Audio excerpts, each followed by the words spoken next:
then everybody quiets down. I was telling you about this at the last meeting. And then everybody quiets down, and then you kind of are like, okay. Okay, I'm going to call to order this joint study session of Monday, April 13th with the Traverse City City Commission and the DDA. All please rise for the Pledge of Allegiance. I pledge allegiance to the flag of the United States of America and to the republic for which it stands, one nation, under God, indivisible, with liberty and justice for all. We begin, as always, by acknowledging the land on which we gather is the territory of the Ottawa and Chippewa peoples who have stewarded this land throughout the generations. Thank you for your strength and resilience in protecting this land and inspiring us to uphold our responsibilities to do the same. With that, we usually do our roll call, but as you can see, it's a packed house up here, so I know staff is taking that from the side for both boards.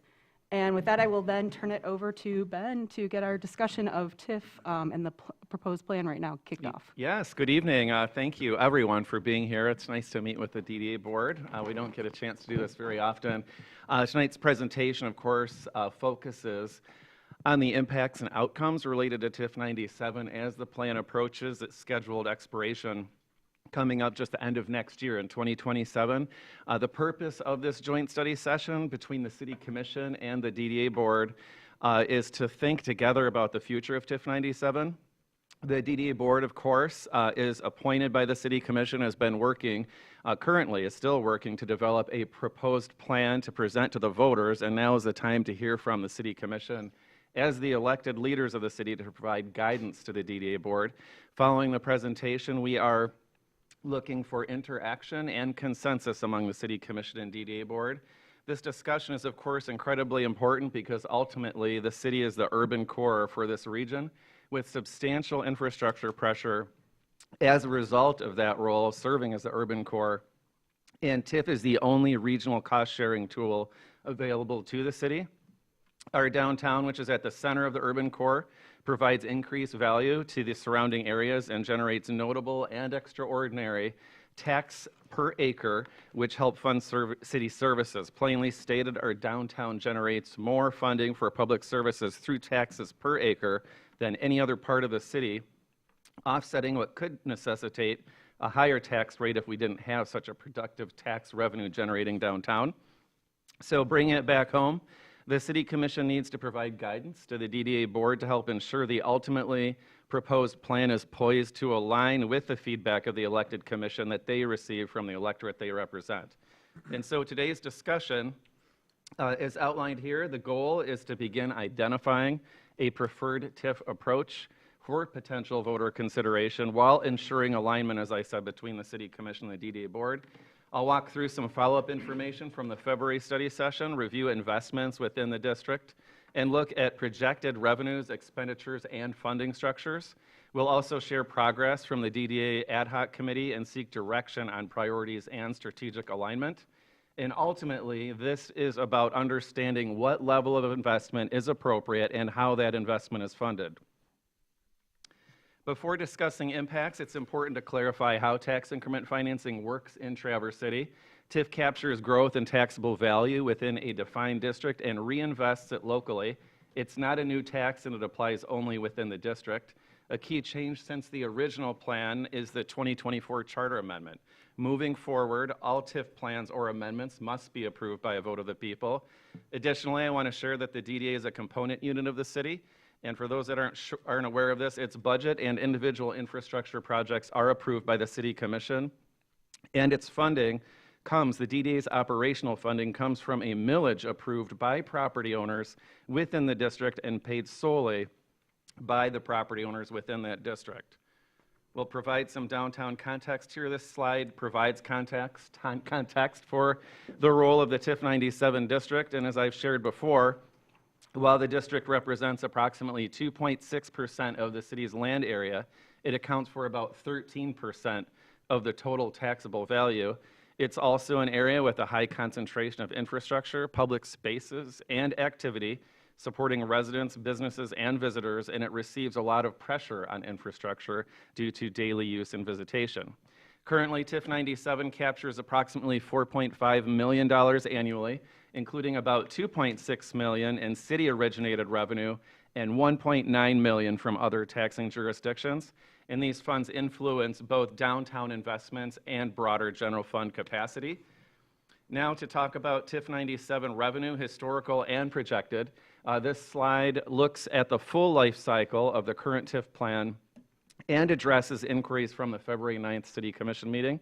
Over 30 years, the total captured revenue is projected to be $50.9 million at the end of next year, compared to the original estimated $32.8 million.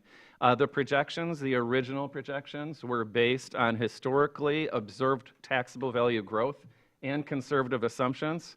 While the methodology is designed to be conservative in nature, it's unpredictable when a large building such as the Fifth Third goes on the market and is uncapped. A portion of the revenue supported debt service of $17 million for the Hardy parking structure, and approximately $3.5 million has been contributed to the general fund through administrative and service fees from TIF 97. The $3.5 million also supports services citywide.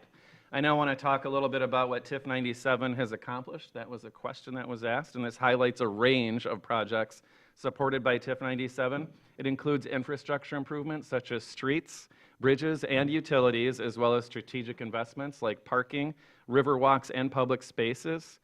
TIF has also supported ongoing operations such as planning, beautification, public safety, and maintenance.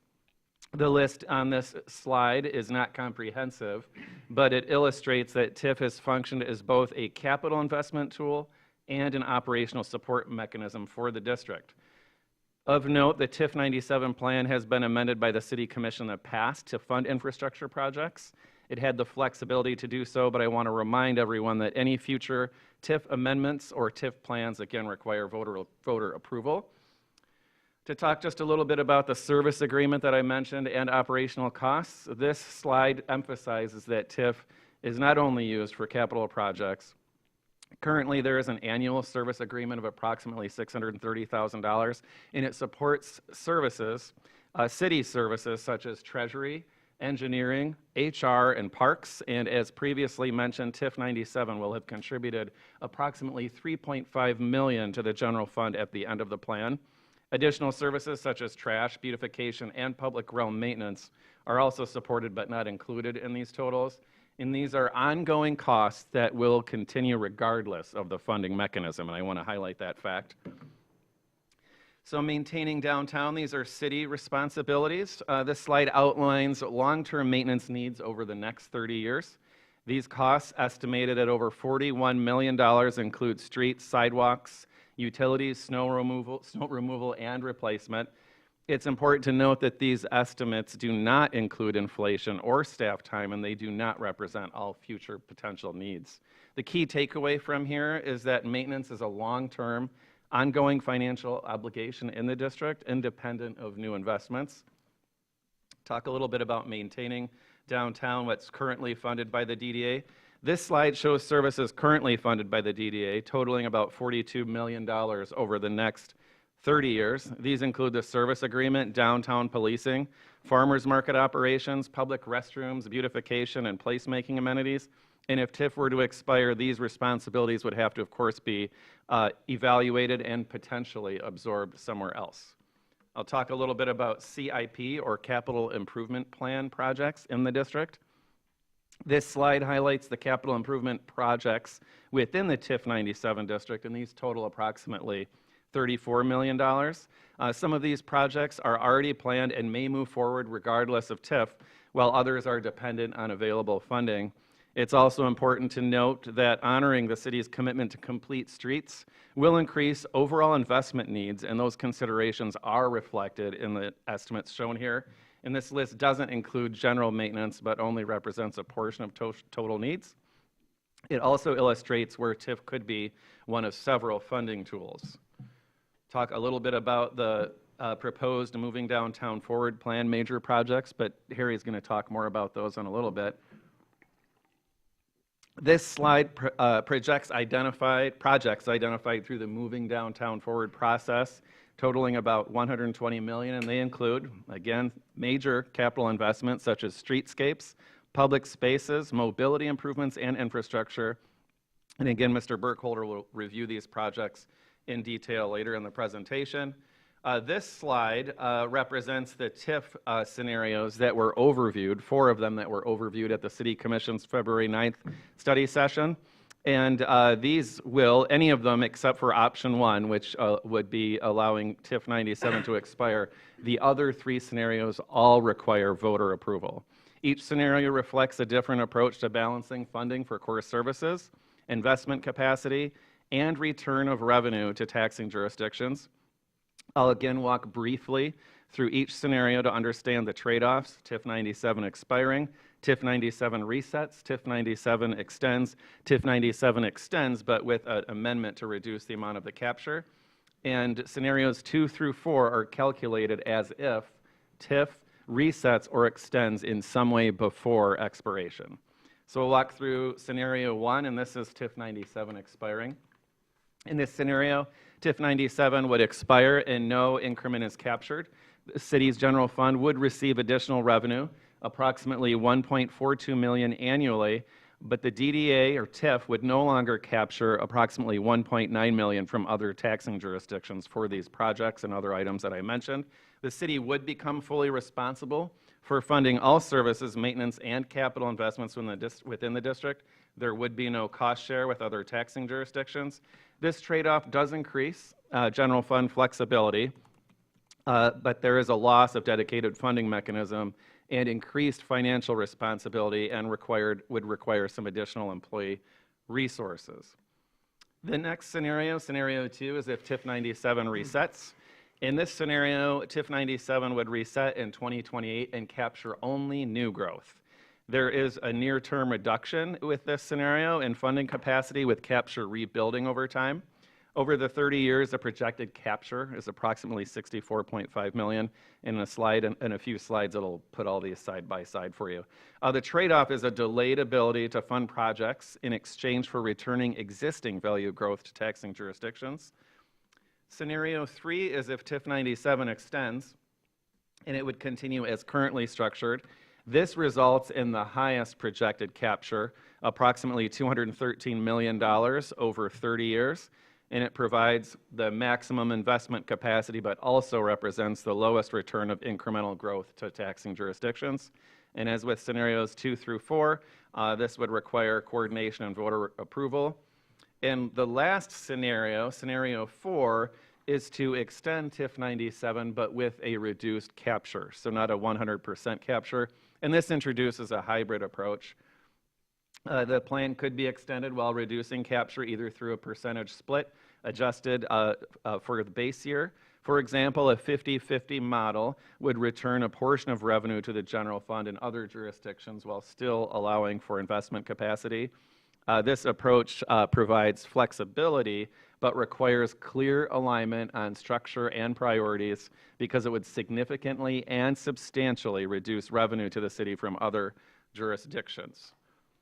And this sort of puts the different split scenarios, 50-50 or 80-20, side by side.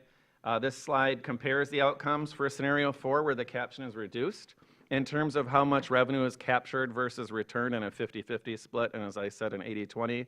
And it's intended to frame the financial implications, not suggest a preferred option.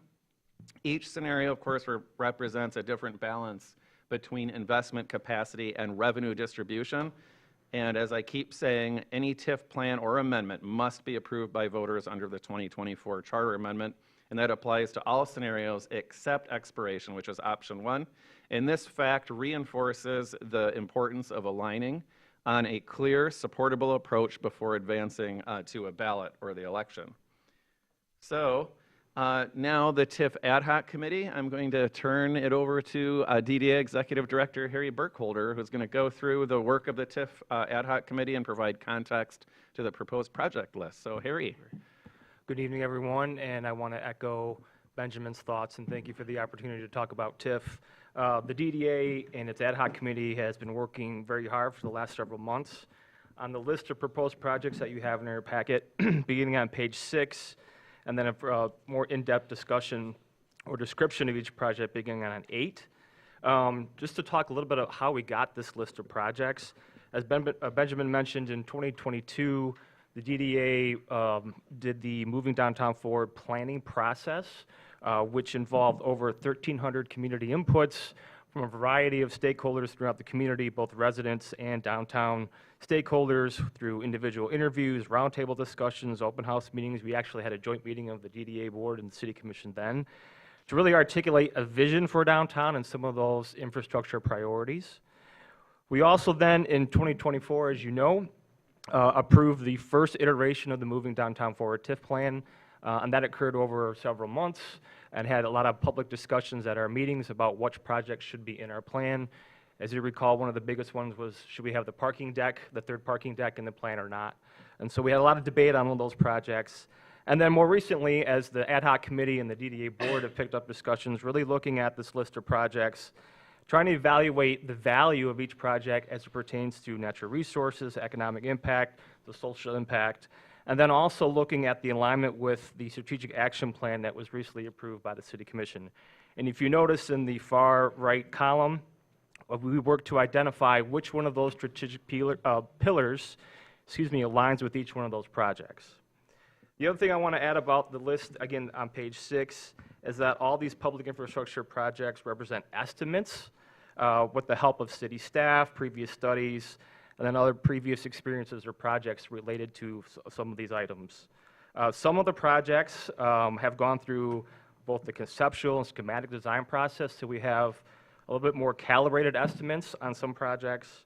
And then some projects like the Farmers Market, Pavilion, and Rotary Square, which we're working on right now, could be removed from this plan if we move forward with those projects in the next couple months. The final thing I want to say about each one of these projects is that the final implementation would first come to the City Commission for approval. As Benjamin mentioned, our budget gets approved by the City Commission, then any project really that involves a shovel in the ground ultimately gets approved by the City Commission. So what I'd like to do is go through each one of these projects, and I think this could be an opportunity to ask questions as we go through them. The Garland Street green infrastructure. Really quick, Harry, I'm going to moderate for a moment because this has been asked of all staff. We can definitely ask questions as we go. Let's try to keep them high level. I think we could get into the weeds and spend the next 2 hours just on detailed questions about the project list. So please do take Harry's invitation up if you have questions, but let's keep them as high level as we can to make sure we get through all the discussion points we want to before like 11 o'clock tonight. So with that, Harry, please continue. Yes. So we've talked a lot about Garland Street as a DDA and an ad hoc committee, and really just the lack of landscape and tree canopy we have on that street. There's really none. And I know that we've talked to some of the developers that are working along that road about incorporating vegetation into their overall site plans, and then we have the corridor that's going between the two hotels that will add some green infrastructure. But there is a desire to see at least some tree canopy and some green infrastructure on Garland Street. I mentioned the Farmers Market Pavilion. That will actually be coming to you for approval in the next couple weeks. And then Rotary Square, which we have completed the conceptual design and schematic design and have pretty accurate estimations in terms of those costs. Again, if these projects move forward under our current iteration, these could be removed from the TIF plan. I want to point out that the Farmers Market Pavilion also talks about the grounds itself. Many of you have been to the birdhouse and seen the kind of the condition of that building. So yes, we're talking about the pavilion, but we have the opportunity to make other improvements on that site. I do want to take a moment just to talk about the Boardman Ottaway River restoration and infrastructure, which is a big project. I want to point out that this project was developed over many years. Some of you, Mitch, I think you went to every one of those meetings through the Unified Plan of Lord Boardman, which was over 4 or 3 year process through the pandemic that included, again, a lot of civic engagement with residents, downtown stakeholders. It was led by a leadership team that included neighborhood residents, members from the tribe, property owners, and representatives from the Watershed Center. They met 32 times over those 3 years to develop this plan. That included, again, online survey, workshops, open houses, meetings, pop-up meetings. All the vision and goals articulated in that process are what you see in terms of those specific descriptions. I also want to point out that the conceptual design for the 100 and 200 block was another thorough civic engagement process that really gave great specificity to the 100 and 200 block in terms of those improvements. And then we are just wrapping up the schematic design for what I'm calling phase 1 and reach 5, which is essentially A on that list. Letter A is the first phase, which includes the J. Smith Walkway, alley, embankment improvements, incorporation of some stormwater infrastructure, and then a new pedestrian bridge. Reach B is the section between Park Street and Murchie Bridge. And that called for improved access and habitat at the mouth of the river, but also talked about improvements to the riparian landscape, and then potentially an enhancement at the Wellington Street Plaza and that boardwalk. C is also Reach 5, that's the 100 block. And I think that's timely. If you were along that alley today, you probably saw the pay station actually falling into the ground. We've had a history of subsidence on that block, and so we've talked about the process of potentially pulling back that sheet piling, having more pedestrian access to the river.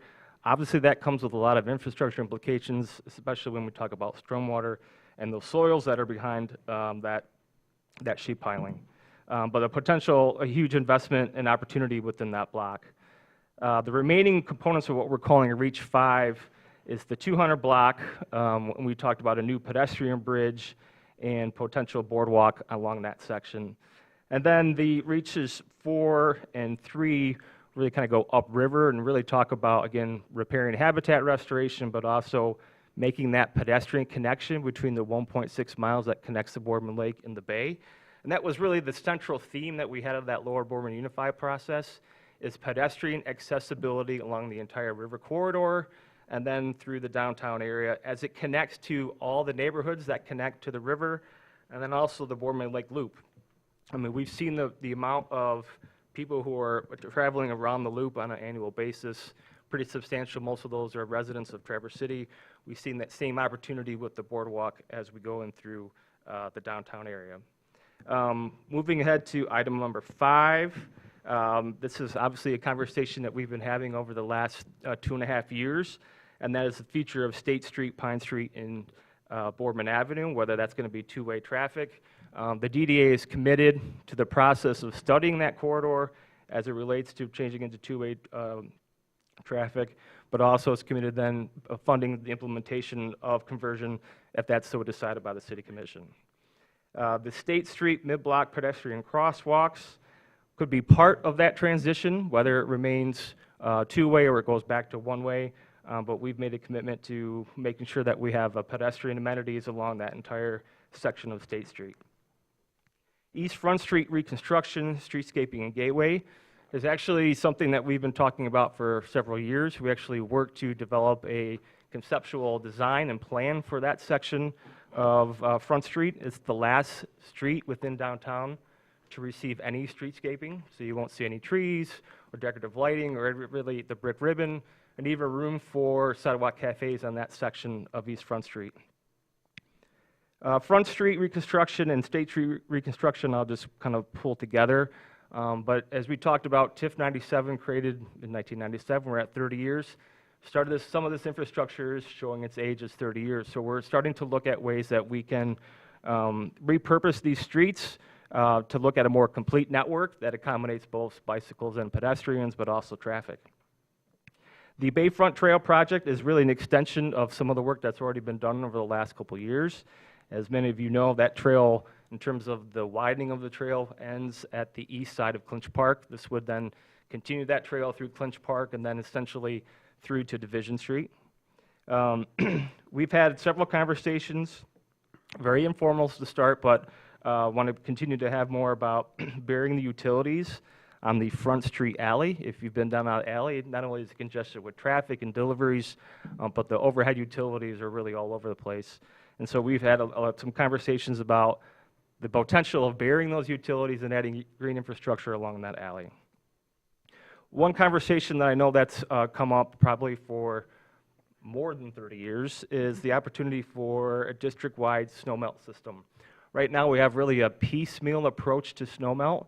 Upon a new development or reconstruction from the city, the DDA funds 50% of the snowmelt for those projects. What we really have is one block with snowmelt and a half a block without snowmelt, so this patchwork is not really the best approach. So the DDA board, in terms of looking at approving those kind of incremental approaches, have talked about the need for a more comprehensive district-wide approach to heated sidewalks. And so that is included in this plan. That obviously includes a lot of investigation in terms of the options for capturing that heat to make that system work.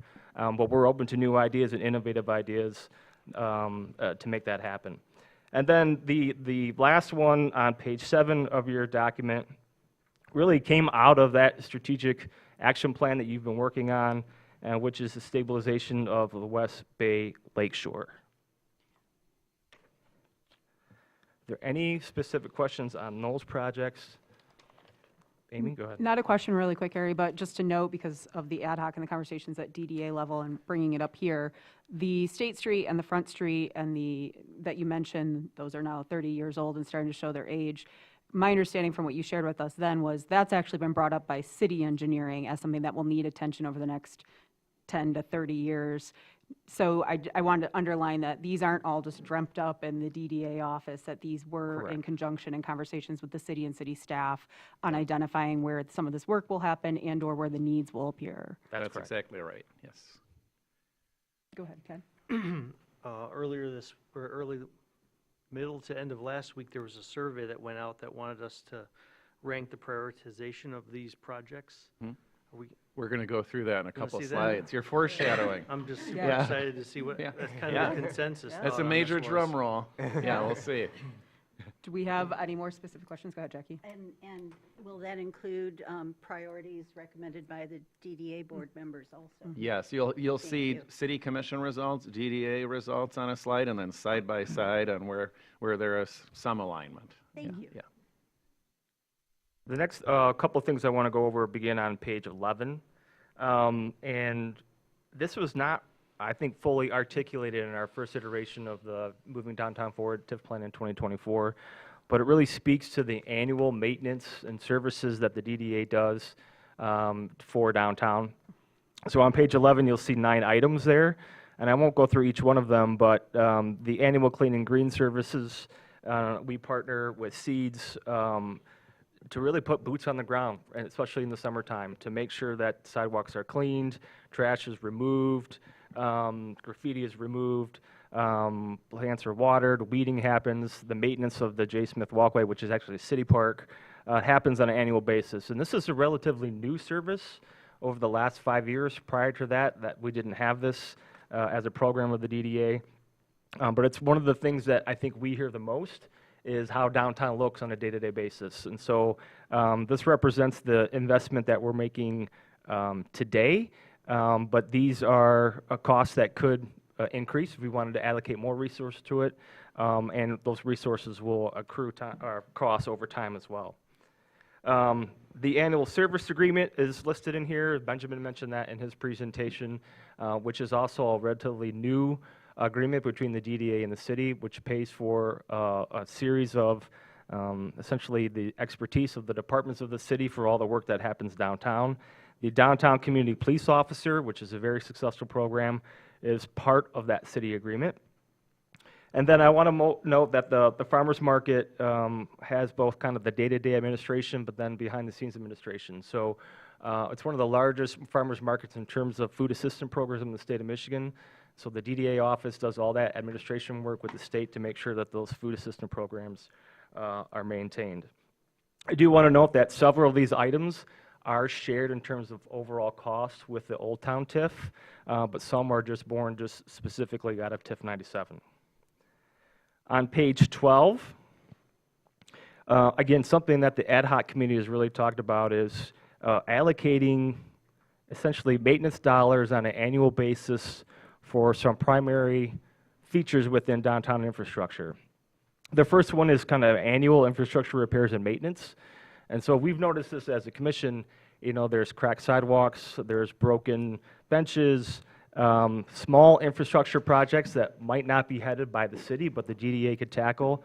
And so we've been allocating dollars towards those small infrastructure fixes for the last 2 years. We are, as we talked about, actively working on the Farmers Market Pavilion and Rotary Square. If those projects come to fruition, those will have maintenance costs. The ad hoc committee has talked about making sure that we have resources to maintain those facilities on an annual basis. The estimates are listed here also on page 12. And then the last item that I want to talk about on page 13 is a concept that we've been talking about, the ad hoc committee, about essentially an annual percentage designation to one, two, or all three of these items. We've heard a lot talk about stormwater infrastructure investment, and I know the city is about to embark on an update of their stormwater management plan.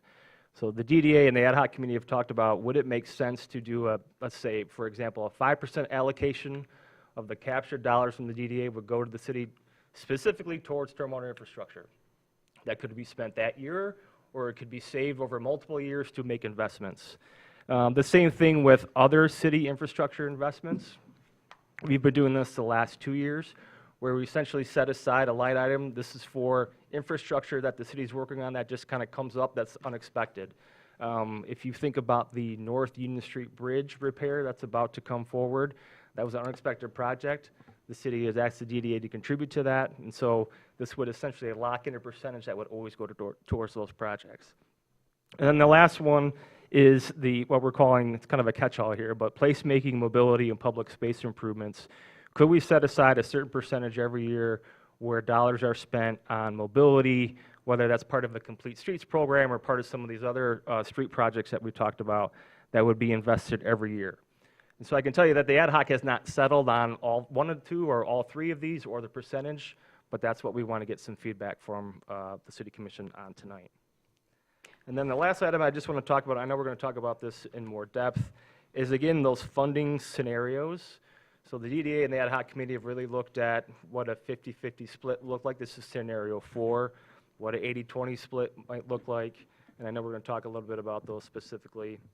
And then again, looking at how all of these projects and services and the maintenance align with the strategic priorities of the city. At least when we have looked through this, we don't see a lot of gaps in terms of the things that we're talking about providing or doing as it relates to the prioritization that you see here on the slide. The last thing I just want to talk about is, in addition to the funding scenario in terms of a split, we've also talked about the length of the plan. Would the split be, let's say, 50-50, but for 20 years? So we're looking at all of those combinations, and would love to hear, again, some of that feedback for tonight. One really quick other point from the ad hoc, Harry, and then it was asked at the DDA level, and so I just want to make sure it was clear. If a project that, if this were to pass with the project list that's in it, and, the Ottaway restoration or the East Front Street reconstruction included stormwater as part of it, that would be part of the project cost, not taken from that 5% or whatever might be set aside. That would be an additional pot of money that would be available to the city. Any project that's on here that has that already, could potentially have that as part of it, would already be part of that project cost, not come from that additional percentage. That's correct. Yeah, I wanted to underline that. That was an important part of the conversation. And along those lines with that additional percentage, Harry mentioned, for instance, like 5% allocation for stormwater. I just want to highlight that, say that moved forward and it was a priority and it got approved by the voters, this plan, and it was a priority of the City Commission, you could make a big splash, a series of stormwater improvements up front and fund the bond and issue bonds and fund the bond payments through that TIF capture. So a lot of work could be done up front if that was a desire, by sort of cash flowing it that way through very low interest bonds. And I just wanted to mention that, just to highlight that for folks. So with the drum roll, we'll move, and I mentioned that we'd have different slides. This is all of them together. And I want to thank the city. Though, Caitlin, did you put your hand up, though, for a question? I thought I saw. Okay, sorry. I just want to make sure I didn't miss anybody before we continue. Sorry. Yeah, I just want to thank the City Commission and the DDA board members who completed the prioritization survey. This was completed by, again, DDA board and the commission to help inform how projects could be prioritized in the district. And I want to note something important, and that these results look a bit different than each other, because we asked the City Commission to prioritize each phase of the Boardman-Ottaway infrastructure and restoration project individually, whereas the DDA board was just looking at that in its totality. So that level of detail, of course, sort of naturally shifts how responses are distributed. And I also want to acknowledge the importance of the sample size, particularly on the City Commission side. We have only 7 respondents, because there are 7 members of the City Commission. And so not a high level of alignment among those 7, averaging can sometimes produce results that don't really fully reflect the range of perspectives.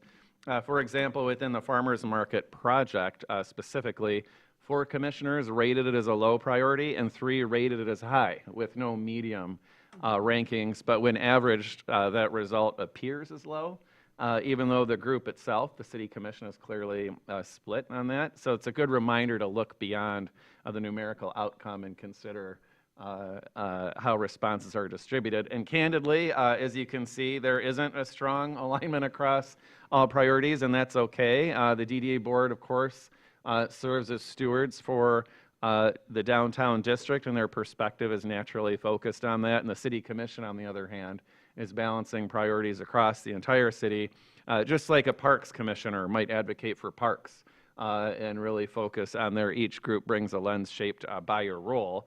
And this variation, again, was expected. It is helpful. It highlights where perspectives do align, where they differ, and where maybe some further discussion might be warranted as we work toward a shared approach. So the city commissioners were asked to evaluate and prioritize projects through the lens of the strategic action plan. And so you can see the items on there that are low: Farmers Market Pavilion and surrounding grounds improvements, Boardman River Ottaway restoration and infrastructure C, D, E, and F, State Street, Pine Street, two-way traffic conversion, also low Front Street reconstruction, streetscaping, Bayfront Trail, and district-wide snowmelt system. Again, keep in mind the caveats that I mentioned. Medium, Garland Street, green infrastructure, Boardman River restoration and infrastructure, A and B, State Street mid-block crossings, and East Front Street reconstruction, streetscaping and gateway, and State Street reconstruction and streetscaping. High is Rotary Square, Front Street alley and utility improvements and relocation, and not surprisingly, because it's high in your strategic action plan, West Bay Lakeshore stabilization. And Harry, do you want to roll quickly through the DDA board results? I would just echo, I think the DDA board had the same exercise where there was not consensus on each one of these, and so it's not always a true reflection of how every board member felt about whether it's a low, medium, or high. But in terms of the kind of on average, the low items were the Garland Street green infrastructure, the State Street reconstruction and streetscaping, a district-wide snowmelt system, and then the West Bay Lakeshore stabilization. To be fair, we haven't had a lot of discussion about the West Bay Lakeshore stabilization. That's been more of the city process. In terms of medium priorities, the State Street mid-block pedestrian crosswalks, East Front Street reconstruction and streetscaping, and also this gateway, Front Street reconstruction and streetscaping, and the Bayfront Trail. In terms of high, the Farmers Market Pavilion and surrounding grounds improvements, Rotary Square, obviously we're in the midst of those 2 projects, Boardman Ottaway restoration infrastructure, and then State Street, the two-way conversion, and then the Front Street alley and utility improvements. And I think you can see Rotary Square and the Front Street alley both score high with the DDA board and the City Commission. So yeah, again, just to drive it home, the alignment appears to be medium between both boards: State Street mid-block pedestrian crosswalks, East Front Street reconstruction, streetscaping, and gateway. High, there's alignment between both boards for Rotary Square and the Front Street alley and utility improvements and relocation. We're almost done with the presentation, and to help guide the discussion, I think that it could be useful to think about investment levels in 3 general buckets: maintain, partially invest, and fully invest. At the core of this conversation, I just want to highlight is that a healthy downtown contributes to a healthy city, while also recognizing that investments must be balanced across the entire community.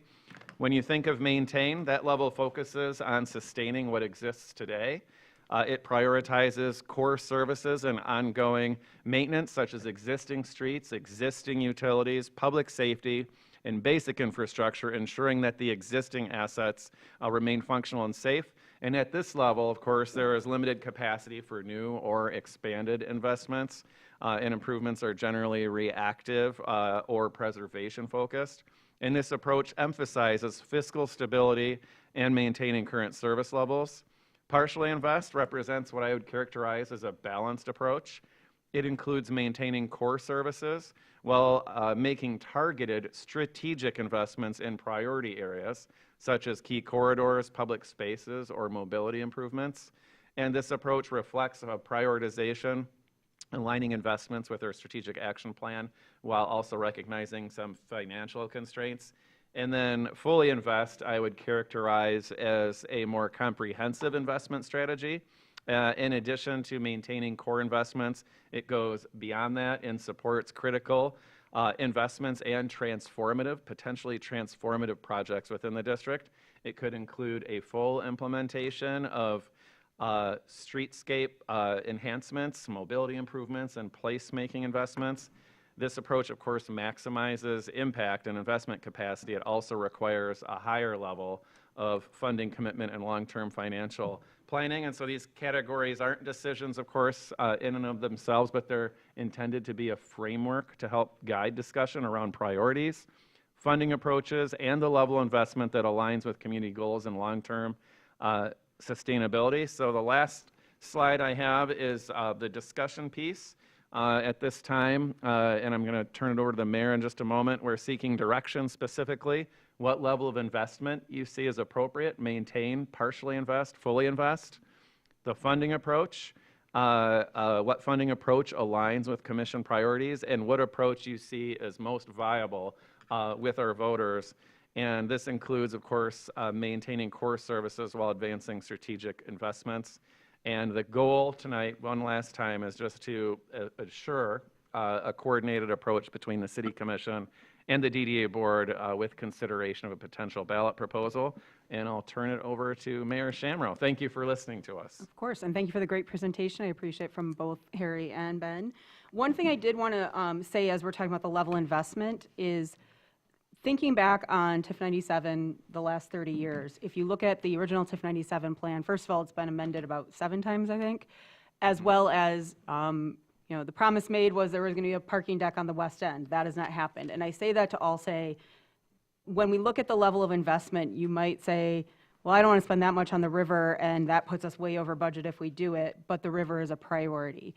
And so we want to have some investment. Or I guess what I would say is there's no, even if we keep the plan and everybody likes certain aspects of it, it doesn't mean it's all going to happen. If there's things that people just really don't think deserve to be on the list or don't want to see, we want to hear that. If there's things you're very excited about, we want to hear about that as well. And that's going to help everything get a picture too of where this is going to go. I think if we just look at price tags and assume that everything will happen, that's not very realistic based on history. So I just wanted to set that up as we have this conversation to kind of guide the conversation a bit and get us to kind of where everybody's heads are at. And so I wanted to pull, and I'm going to say this, we usually have very free-flowing conversations, and I do want to hear from everybody, but we have a very large representation here, and again, we don't want to be here till midnight. And so I'm going to pose some questions. I want to allow for some conversation that might move some others. I'm asking everybody, though, at least to initially start, try to keep some brief answers because we do want to give everybody a chance to speak on these questions, and then we'll kind of play the conversation and I'll be looking for threads to pick back up so that we won't be just rushing through everything and skipping over, but I also don't want us to get super in the weeds and miss some bigger questions. I know staff is looking at us for guidance. May I just jump in and say, I think the hope is just to provide some sort of pace is for everybody with each of the questions, since the mayor is going to call on each city commissioner and each board member, 90-second responses, trying to keep yourself to that, to keep it high level, and that will help us move through these questions if possible. And I set Benjamin up for that because that is what he asked for, but I didn't want to look like the bad guy. So, so our former clerk who has his stopwatch, used to always have a stop clock, has now put a 90-second on us. So I think the first question I wanted to ask is, where do we see alignment between the City Commission and the DDA Board, both in the list and keeping in mind our strategic plan, especially the city commissioners? So I'm going to just start with Mitch for this one and work our way down, and we'll go around, and then I'll randomly change up the order from there. So Mitch, do you want to start? And talk into your mic, remember. Everyone remember to talk into their Can we mic. go back to the projects, just so it's Yes. up on the screen? Yep. Thank you. The project prioritization or the whole list? The whole list. Okay. Oh, did I go too far? Colleen, you might be better to do this. There you go. That's right. It's slide No, I don't know what that means.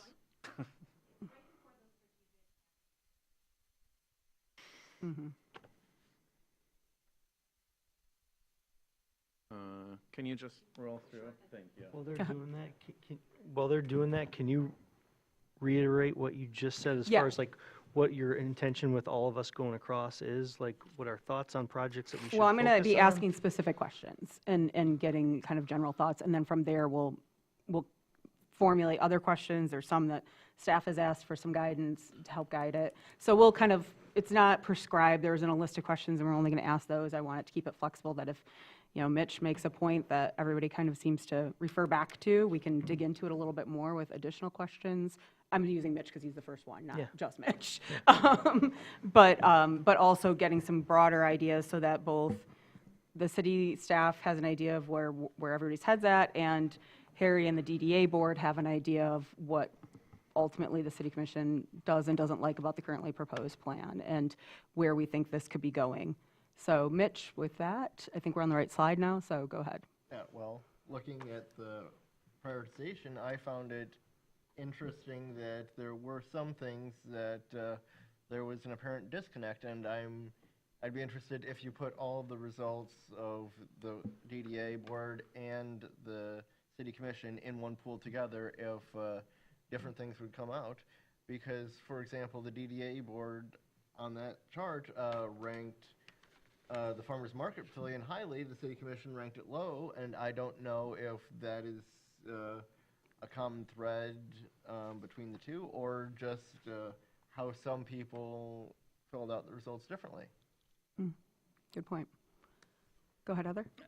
Well, Rotary Square was like the only thing that appeared on both of our, what was the other one? What was the other? East Front Street? East Front Street. Front Street, Alley. okay. Can you go to the next That slide? was it, I mean. No, it was the alley. Yeah, Alley. Front Street Alley, Yeah. okay. South Front Street Alley. Well, that's where we appear to align. I mean, our Thanks. West Bay Lakeshore Stabilization got a 0 from DDA. So, That got added to the list that meeting, and it, yeah. and it's kind of, unclear, because the $1 million that is cited in the project list it says brownfield money, and, not brownfield, Brown Bridge Trust Fund money, and that's true. It's not DDA money at all. Well, but there would I be guess it costs Additional. beyond that, Yeah. Yeah. beyond the Brown Anyway, Bridge that's- funding. I only see Rotary Square and Front Street, I don't see anything else. So let me kind of pull this out a little bit more. This was a prepared question, but as we're already doing this, and Mitch, if you want to add something based on this reframing, is, the alignment, I guess what I'd like to see too, though, is, where you're, I guess I'm going to put, we've been doing a lot with conversations and agreements and things like that. As you're looking at the list and you see the unaligned, or where we're not aligned, do you see some where there could be some interpretation where DDA might have thought, this is our priority because of this part of the city commission? I guess kind of think openly. We're gonna. I'm not Lucille, so I'm not doing this as well as she does. But Mayor, can I add just a yeah, little bit? please go ahead, Harry. So I think when we had this discussion at the DDA board, we were looking at, I think the DDA board is in line with all of these projects, right? What we're trying to figure out is if TIF is extended, when we look at the first 5 years, what projects would we want to work on first? Those are the high priorities. So it's not necessarily if it scored low that we wouldn't want to do it, it just might not be the first 5 years of the work that we're doing. So I don't know if that adds context to the discussion, but it's not so much aligning which ones we want to get rid of. I think, again, we're in favor of all these projects. Which ones would the DDA and the city want to work on first? And I would put to commissioners, if there are any that you really are opposed to, you can share that as well. But yeah, so like the high priority being a time frame more than absolutely wanting it get done as well. So, but Heather, I appreciate that insight too of there's a couple that overlap. With that in mind, do you see is there anything else you wanted to add of a different perspective? I'm not putting you on the spot for it, but because it was redefined while you were answering, I didn't want to make you wish you could re-answer. Well, the hypothetical extension of TIF. I filled this out. I had the farmer's market, I had Rotary Square, I had West Bay Lakefront stabilization, and I had State Street reconstruction. That's what I put down. Okay. And that you were kind of looking at the media, or those are the only ones off the list that you really supported? Just to, As high priority. okay, as high priority. Perfect. Thank you. Lance? I think it might be helpful, and I know we started with Mitchell, but if commissioners are willing to say, as you sort of started to ask, are there projects on this list that you absolutely do not want to see happen or be, they're not at all a priority for you. So I don't know, Mitchell, if you're prepared to answer that. Mitch is going with the flow. Well, kind of from the opposite perspective, I see in the range of maintain, small and large, things like district-wide snowmelt as fitting in the maintain category, since they're not a transformational project. It is investing in what has been something done piecemeal so far, compared to, say, the river stabilization or even Rotary Square are taking a big chunk of money in one specific location. Oh, that's a good, thank you for that clarification on yours, Mitch. Lance? Yeah, so on our aligned, I mean, just what I'm looking at here, it's about $22.5 million in projects. And so I do see, I like that there's some alignment within the projects. I don't think any of these are things that I would say absolutely no. I think some of them are really, really cool projects, but at the same time, I also see us needing to use money for more maintenance, as we've already done a lot of projects in the past, and those still cost money. Parking garages, like I think we're spending $1 million on one this year alone in maintaining it, and so I'm a little bit more conservative in my let's just do it all project list, and more of a, like, you know, how can we align on what the projects look like, but also then what the, I really like the slides about the adding percentages. So I'm looking forward to that conversation because that's kind of where my head's at. Great. With this. Jackie? I have to say that I'm a bit uncomfortable prioritizing under scenario 3, because that's not necessarily a direction that I think we have agreed upon. But my personal priorities out of the project list were Garland Street, Rotary Square, Lakeshore stabilization, and Front Street alley improvements. Great, thank you. Ken? The project that kind of interested me the most, and tell me if I'm wrong, but I haven't heard a lot about it. Is it relatively new, the Front Street alley and utility improvements and relocation? Has it always been on one of the last pages of the plans? Because it's kind of news to me. Again, this list of projects was kind of developed over the course of the last 5 years. It wasn't listed in the original TIF 97 plan. It's part of our ongoing conversation about improvements that we can do downtown. Part of that impetus was looking at green infrastructure in the alley. That led to a broader discussion about the utilities and just the way the alley functions. I mean, there's a lot of very creative people that'll come up with something. I don't know how we'd fit tons of green stuff in there, but when we talked about, if you've looked at that alley at all, it's in, it is blighted. It is blighted, and that could technically be something that would be very easy to justify DDA funds and expenditure towards. So when I saw it, I instantly thought, yeah, let's highly prioritize that. And I think maybe one of our TCLMP board members could talk about the potential funding from TCLMP to do all that underground in there. Maybe, I don't know. I don't Did think we they could talk about that on the spot. Well, let me give Hate to put you a on the 2-second as the former TCLP, because we came up with this when we were doing the fiber and when we redid Station Street, actually. Yes, TCLP fiber, or TCLP uses those lines, so does every other utility. And because of the Metrocom Act, I believe it is, you can't tell, like, consumers, you have to bury the line and pay for it. Oh, okay. So there's a lot of utility rights on poles that we don't control. So a brief answer that can be go into more details if the projects come to fruition. There's a lot of interest in, like business interests and costs in regard to that alley, so it seems like that would be a pretty good project. And I mean, when we did the pedestrian bridge right by Jane S. Hamburger, that was a nice project, and TCLMP did a bunch of underground underneath that bridge as well. So I like piggybacking opportunities together. That one just kind of jumped to mind. That's all I got as far No, as, that's like, great. We appreciate that. comment line anyway. Well, and there's more questions to come, don't worry. Laura? So I think it's important to note that I think the City Commission and the DDA responded to this survey from very different lenses.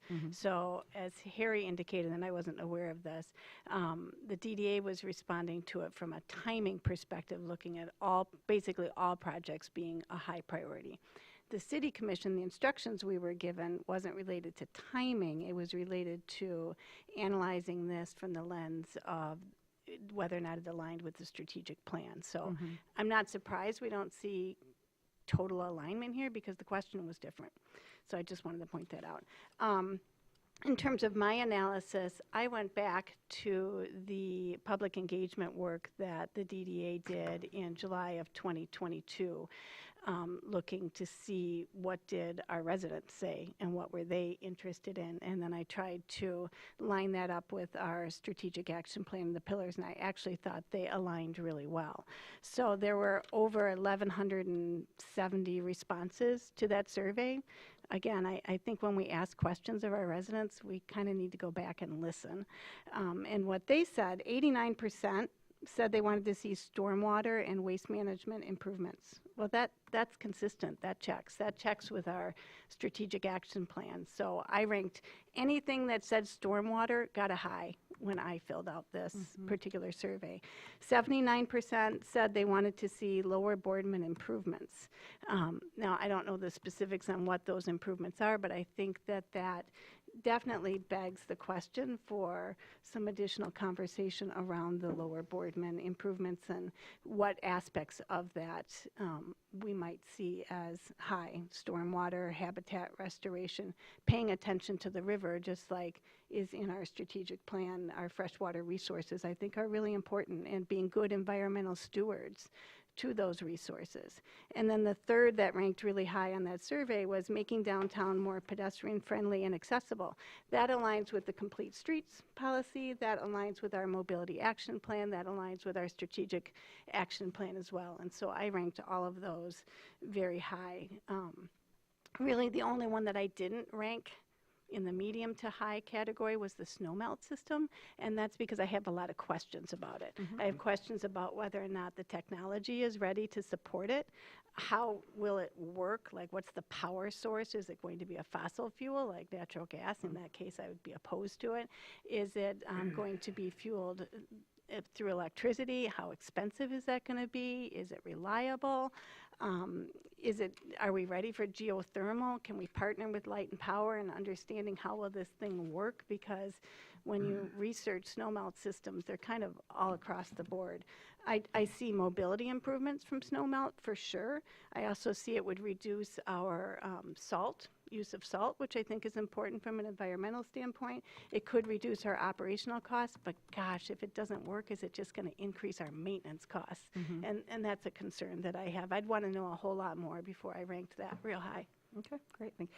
And just going with kind of tradition of chairs allowing the boards to speak first, we just had a very quick side conversation, and we're going to hold off and see if there's anything we add at the end of all of these to allow it to be more board-focused than chair-focused. So we'll skip ahead to Todd for right now. We will come back and give some input, but we want to make sure that the voices of the boards are loud and clear first and foremost, and 2 cents from us for what they're worth. Of course, as a merchant downtown of 40 years, actually, I'm really tickled. I think we actually, in many ways, line up more than what you see here. But I'm more of a downtown guy.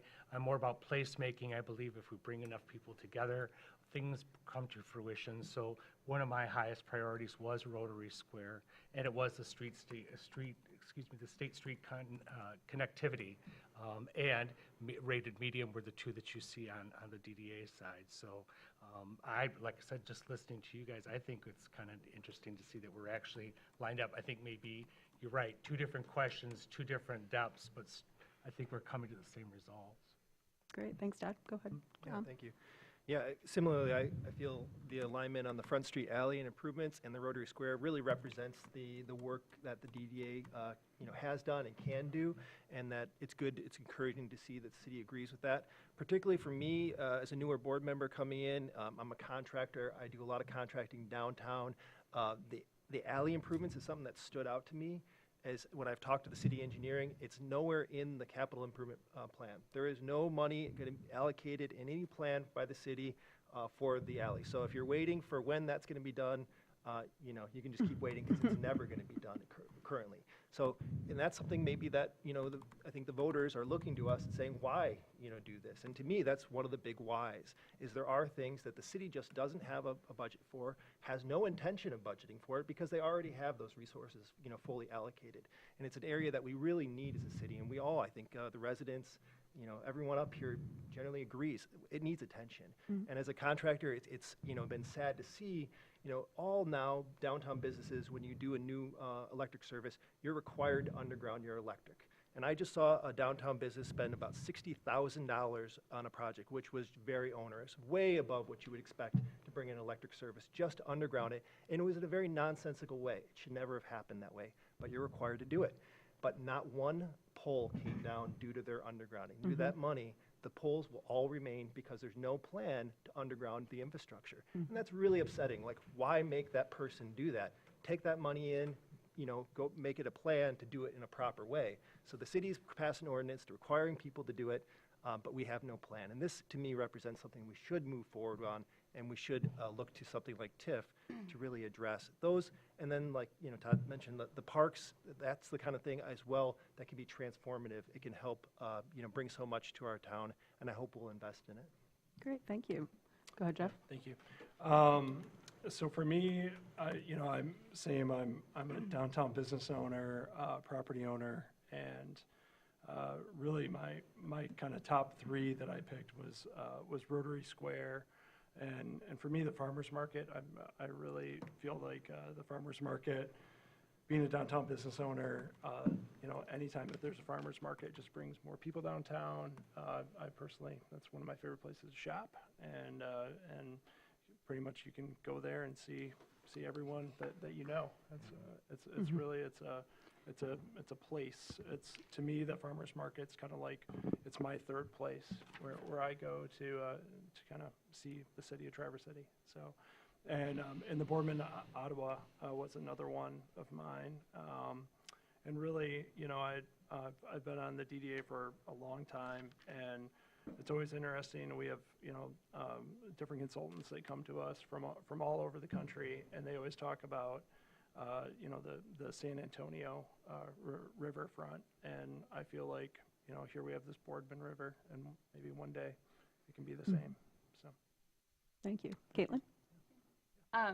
Yes, I'd like to echo a lot of what's already been said. I took it upon myself to add highest as an option when ranking. I also ranked all the Boardman Ottawa restoration projects by their specific reach. Looking at Rotary Square, Farmers Market, and Reach A of the Boardman Ottawa restoration infrastructure efforts, both with their emphasis as placemaking, transformational placemaking projects, which has not really been at the forefront of a lot of executed projects in the recent history of the DDA, and just what that would do in terms of gathering spaces, third spaces for our residents and visitors, as well as the fact that so many resources, both financial and human, have gone into all three of those projects. It would just, to not see those projects come to fruition would be a huge disappointment, I think, not only for our board, but also for the thousands of residents that have engaged in stakeholder sessions for those. We do seem to have an alignment in that district-wide snow melt system, that it is low on both. So I'm in agreement with Laura, just needing to learn a lot more about what that looks like in terms of maintenance. And then also on high was the Front Street alley and utility improvements and relocation. So very, very similar. Great, thank you, Caitlin. Mr. Howe? No, they're nowhere near as thorough as those four. But I will say, I think Commissioner Ness and Harry brought up that how I approach this list as well, and how I approach my role as DDA member or whatever member role I play. These aren't just pulled out of hats because people like them. They came from engineering, or they came from planning, or they came from a public process. And so they all have value in that sense. So it really comes down to, it doesn't really matter what I think in terms of like or dislike. I'm trying to analyze here in prioritization, what's the biggest return on investment. combined with looking at it in terms of where are we at the stage of the project and what is the need, like just basic bare bones need. Like East Front Street, we might not think it's a huge priority to do street scraping on it, but that street's it needs replacing and the water main needs replacing. So it's gonna get tore up eventually in the next 10 years. So we might as well leverage that project and do the stuff on top as well. So that in return has a return on investment, both socially, environmentally, but also economically. And I think we forget this sometimes. The city is in the business of harvesting tax revenue. If we do not continue to increase and outpace inflation, we have more stressful times. Obviously, Traverse City is blessed, right? Everyone wants to move here. That's uncapping a lot of taxable value. I don't think that's something we can just count on in perpetuality forever. At a certain point, there's only so much that gets uncapped. We need buildings, and those buildings are actually infrastructure, but we need private investment to do it. And by improving downtown, we improve and make available space and opportunity for private investment that has the biggest return on value. So that's how I approach this list. So when you look at those streets, State Street, East Front Street, Main Street downtown, right downtown, those in the next 10, 15 years need major reconstruction. But I also, at the same time, Rotary Square can help drive us to get there, to get the taxable revenue and the investment that we need to get there. So that's how I approach those lists. I'm trying to keep under 90 seconds. So, so there's a lot to say. This is a great conversation. If I have 10 seconds, I also did want to echo Commissioner Bomer. You know, the idea, I'm interested in the percentage as well, because that's a way to kind of like recognize that all these projects have all these part of it. We don't just address stormwater by going, let's do a stormwater project. No, we go, let's redo the alley. Oh, we were redoing the alley, let's redo the stormwater. I don't want to be a part of a group that just drives because of stormwater. That's a recipe for failure. But can we leverage all these things? Great. 2 seconds from each of us. You can go now. Well, the quick thing I want to say, if I have my numbers correct, so then you estimated that the sort of the O&M cost of downtown over 30 years would be roughly $83 million. And if you look at the fact that we're taking in $4.5 million a year, that's 18 years. So 18 years out of 30, if you would have TIF keep on going on as the same, is strictly for O&M. So we're not talking loads of money for new projects, first of all. The second thing is, you know, most of you know that I moved to Traverse City. I came to Traverse City because people in Traverse City invested in Traverse City, and then I invested in Traverse City. And so I kind of look at these projects from an economic perspective as well. Yes, we need to improve our stormwater, and we want to build a community, but we also want to have people come to our community and to invest in our community. And so I kind of looked at that maybe a little bit more of a higher priority lens than some of the other factors involved here. And when I looked at that, the three projects, at least for me, that kind of came to me were the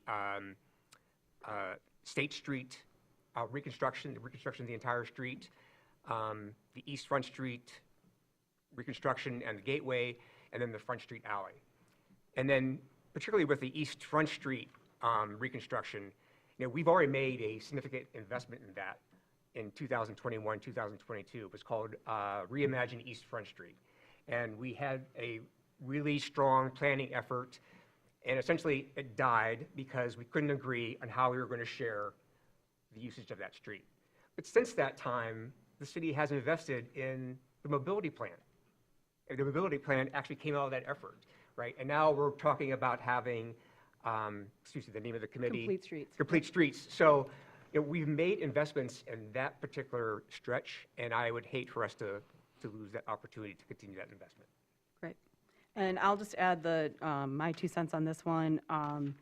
You know, I think it's been well addressed in some of the comments here that there isn't alignment when we look at it, but we were all asked very different questions in a way. And so what I do see, though, and when I heard the conversations at the DDA level, a lot of it was we're all concerned about infrastructure and mobility. And I think that's all very important. I think one thing I did want to address, and I've been kind of a I've been a major advocate for this, and I've said it in meetings and interviews, and I think at the City Commission and DDA, is as a city, we have turned away from the river for a very long time. And we have done work to try and recently to do that. We've completed the loop around the Boardman. We've got a lot of non-motorized ways of accessing it. So I appreciate how the City Commission ranked it, because even though some of the projects are low, it didn't fall off the list completely. We had it as a large conversation with the DDA in the middle, and it kind of landed in the middle. But I do think that one thing I wanted to address in this is, there was a couple years ago, we were addressing one part of the Boardman restoration that we've already been working on, the Ottaway restoration we've already been working on. And I remember a public comment was a member of the tribe, who is also a scientist, got up and said, look, this is really important. This is a huge first step. And that actual project, I think, is what ended up getting us the NOAA grant, too, for our cooperation and our work on that. And a commissioner that was up here, not up here at the time, and I think maybe Mitch was on the board, but nobody else who's up here, said, well, this is the Disneyfication, and this isn't what we need. And I just almost cringed, because here we had somebody from the tribe who was a scientist who was invested in this, and it got dismissed. And I don't think that's where most people who have been using that phrase or have talked about that over the years are taking it from. I don't think they're saying, in comparison to that comment, this is what I think. I think it has gotten out there in the vernacular and used a lot. And I think what I will say with what the detailed list of the river that we have, that we've been working from, the time we spent on the ad hoc, there's some very concrete things here. And so that is something that I think aligns with the environmental impact that we are all concerned about through our strategic planning, that the DDA wants to see us as a community turn towards. And so I just wanted to say that I think that that's one of those things where there's some alignment. I think this is why we're having this meeting, so we can all have these conversations together, and it's not bits and pieces that people are picking up here and there, and we're having these robust conversations. So that's my last 2 cents on it, and we've got the rankings here. And the other thing I would say is the reason why I brought it up, whether it's 30 years, 15 years, 25 years, 80-20 split, having the list shows the public what our intentions are, and it's showing where we're all coming from, being a list that comes from staff, it comes from the board members themselves, and out there. However, what does and doesn't get funded and where we end up is part of this further conversation. But I think that's what's important about putting it out there. I think a lot of people have seen the end of this last TIF and think that nothing gets done. We saw a huge list, and some things didn't get done, and that is also the reality of a TIF. So I wanted to focus that into. And if I may, too, just to sort of working to summarize what I've heard, I know, Mayor, you said that you have seen among the boards it appears to be some alignment for infrastructure and mobility. I would also add there was strong, what appears to be consensus for Rotary Square. Yes, on definitely, top of that, for a just to specific try to, and if project, anybody, the point is to summarize these questions and have folks raise their hand and say, that is not what I think I heard from everybody. So if I'm saying something that doesn't appear to generally reflect the consensus, this is a time, this isn't a final discussion necessarily for everybody, but this is a time to raise it. So infrastructure, mobility, and infrastructure, mobility, and Rotary Square. Okay, and so now we'll move on to another kind of high-level input moment, and that is when we think about funding, where do you land with prioritization? And it was it was outlined by Benjamin as part of his presentation of maintenance, core services, and new or expanded investment. Do you have a question, Gary? Yeah, I just had a real quick add-on, if I could. Yeah. You mentioned the list and its importance, but it's also really important because that is actually the plan. It's the budget. Like if it's not in the plan when it's approved to move forward, if it is renewed or reset and renewed, then it has to be amended to actually do it. So it literally is like a one-year budget, but it's for 30 years, and it needs to be in the plan to actually do it. So that's why sometimes it can be a little vague. Yes. I just wanted to point that out because that's a key piece to TIF that I think gets lost. That's a good point. And I would say, too, of course, we know that TIF plan amendment or a new one has to be approved by the voters first. For larger projects, if there's bonding, there is a right to a referendum. So I want to point out that there's like this, for certain things, if they were so significant that they required bonding, the voters have the right to circulate petitions, call for a referendum, and have a public vote on whether or not those bonds are issued to fund that larger scale thing. Yeah, thank you for that reminder about that extra check on it, Ben. All right, and so this, and thank you, Colleen has this question up on the board in front of all of us. And this one, I'm actually going to start with the DDA side and start with Gary.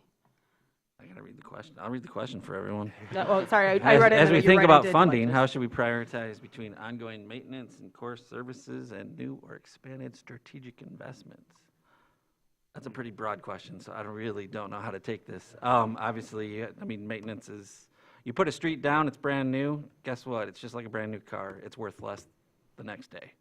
So all these infrastructure investments are liabilities, and I think that just has to, I think it was mentioned a couple of times, we have to be aware of it. Every time we build something, what is the resilience of that, and how anti-fragile is it, or how fragile is it as we move forward? So I think you have to look at it all kind of in the whole from our perspectives. Thank God we have a great staff. Engineering can dial in on the specifics of things. So that's where I kind of work with that balance of prioritization. Is it's not always just what we want. It's also, yeah, that water main's going to bust if we don't do it. So I think that comes into play, and might be why, like the water stabilization one for me, yeah, I would love it if we had all the money in the world. Let's do it, throw it down. But I also know we have some real ongoing maintenance issues that would rise above that. If that Thank you. answers the question on that. No, that's fair. Caitlin? Yeah, this is a challenging question to answer. I mean, it's quite a delicate balance, and certainly with any new or expanded strategic investment, maintenance considerations need to be considered within the, I think, core budget of those projects to ensure funding and ongoing maintenance over the next 30 years or whatever the lifespan is. I am in the spirit of putting an emphasis on new or expanded strategic investments. I think that's something that is a sentiment that at least I understood from all of the incredible work that you've all have done from our stakeholder input for the strategic plan for the city and those placemaking incentives within different neighborhoods, but specifically downtown, as it's a place that we all share. A delicate balance. Yeah, I Certainly. I think this one's asking us for a little bit more hot takes. So I don't think anybody yeah. should feel their No, burden thank to you. give Yeah, detailed I answers. Yes. Don't want to be flippant and say like we're only doing new things. Yes. Who cares what the rest- I was gonna yeah. make it easy. I was gonna be like, I agree with both of you. Okay, excellent. But to me, I mean, like Front Street, I think it was in 2010, is considered one of the great streets in the United States. And I mean, that was like a big achievement. And for me, it always comes down to maintenance. Like I know the city is working hard to maintain the roads and sidewalks, but we also need to kind of keep growing as well. And I don't know, I'm good with what you guys said. So. Yeah, I think the DDA budget, it really seems like it's been trending towards more maintenance, and I think that that's, a good thing, and it should continue. It's absolutely needed. The feedback from the public is really that, we need to see more of that downtown, and when you walk around, I think when we all walk around, we can easily find, quite a few projects that just obviously, need more maintenance. And at the same time, I think that I'd like to see, and I think we've done a good job of leveraging, the funding that we have to get outside investment, grants, and other investments for some of these transformative projects. And I think that's also important for a downtown like Traverse City, that there's still a lot of areas that really could use things like the Rotary Square and the Farmers Market Pavilion. I think those are going to be great improvements to downtown, and I think there's more opportunities like that in the future. That having this pot of money and having some real intention and planning around, Great, thank you. I think that the key words that I'm reading in this statement is expanded strategic investments. When I think of TIF 97, when it began, when the city commission decided on these were the goals in which TIF 97 would do, just like the goals in which we just spoke about with our first round.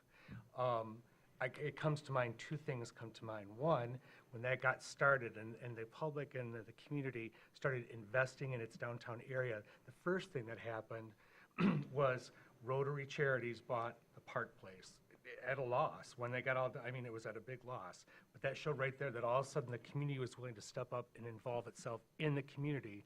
And the other one that comes to mind right off the bat is shortly thereafter, a small bookstore went into our J.C. Penney's. I just went up to Petoskey today, and they're turning their J.C. Penney's into apartments, condos. But a small business took a risk and invested in filling a bigger spots. And so when I think of expanded strategic investments, I think once we make those kind of investments, then all of a sudden the next builder comes in, puts in the infrastructure that causes the stormwater, issues and the underground utilities. So that's the most pertinent part of that statement for me. Great. And actually, for this one, I just leaned over. We're going to do two hot takes for us, so we're not always on the last word, and then we'll continue down the line. So go ahead, Ed. I mean, to me, it's, I think everyone would probably agree that, we need to pick up the trash, and we should have police services. And so we talk about sort of that sort of called core services and ongoing maintenance. I think, of course, that needs to be done. I think really the reason why we're here is sort of like, where do we sort of prioritize on our strategic investments? And, I mentioned ROI, and I was mentioning it from an economic perspective, but I mean, at the end of the day, our strategic investments are going to be an environmental investment. They may be an economic investment. They may be an investment for increased mobility in our community. And so to me, the question's almost kind of moot. We got to maintain what we have, but really the core is, what do we really believe our strategic investments need to be? Great.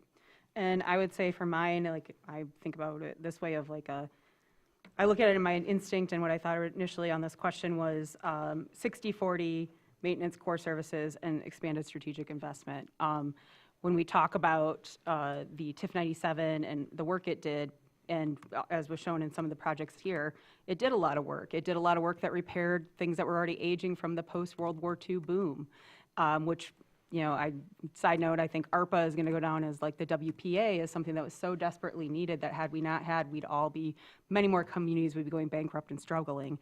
I see that as the future of, whatever the future of this next TIF might look like, is what it's going to be. We've had a whole generation that have had 30 years now of this assistance and maintenance and repair that the next generation will not have if it goes away. And so I think that is very important to point out. We get fees as the city. We get fees from the DDA that no other taxpayers pay.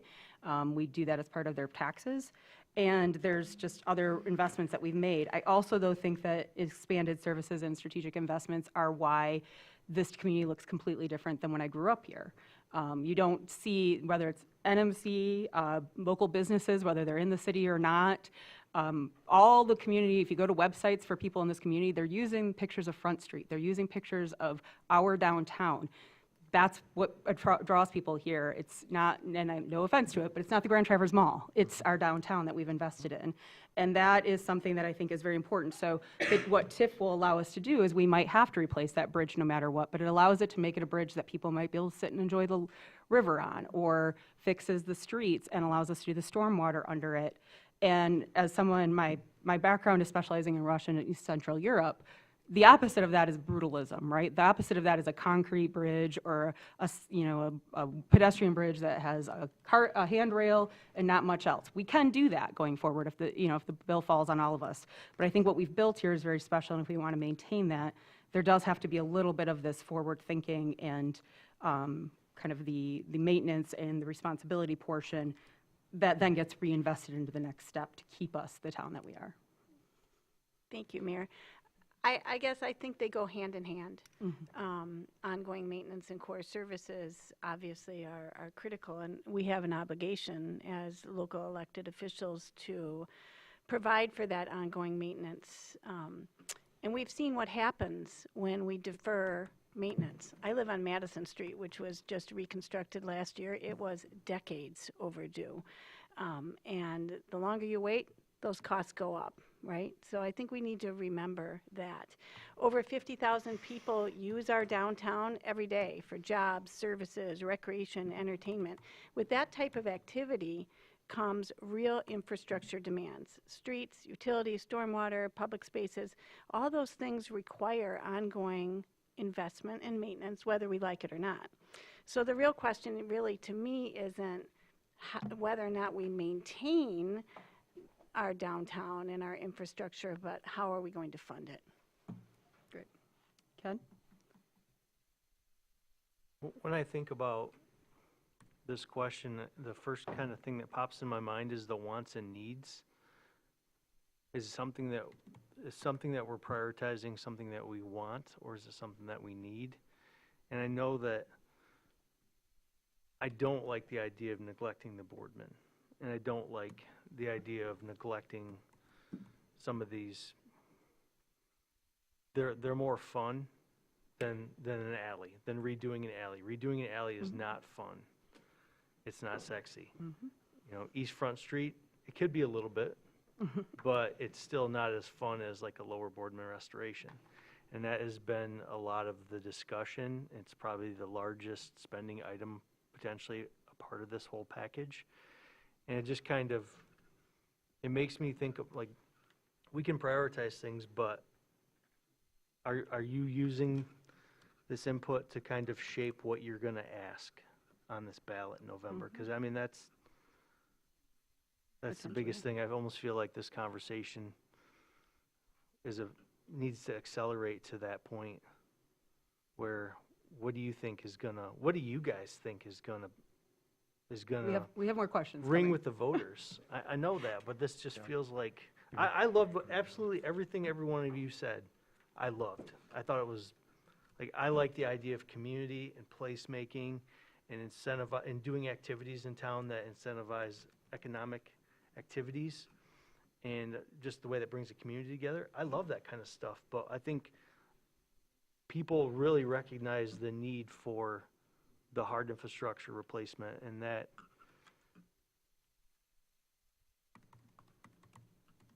I'm just I don't want to talk about fun stuff as much as I need to talk about important stuff. That's fair, and that's that maintenance core services that you're talking about. So, Yep. yeah. Jackie? Well, when it comes to funding allocations, I think the needs versus wants is a very appropriate question for us to be asking. So where I come down on that, of course, is prioritizing maintenance and preservation. When we start talking about new investments or discretionary spending, I would ask that we look at this through the lens of return to our residents. You know, what is the ROI of our spending for residents?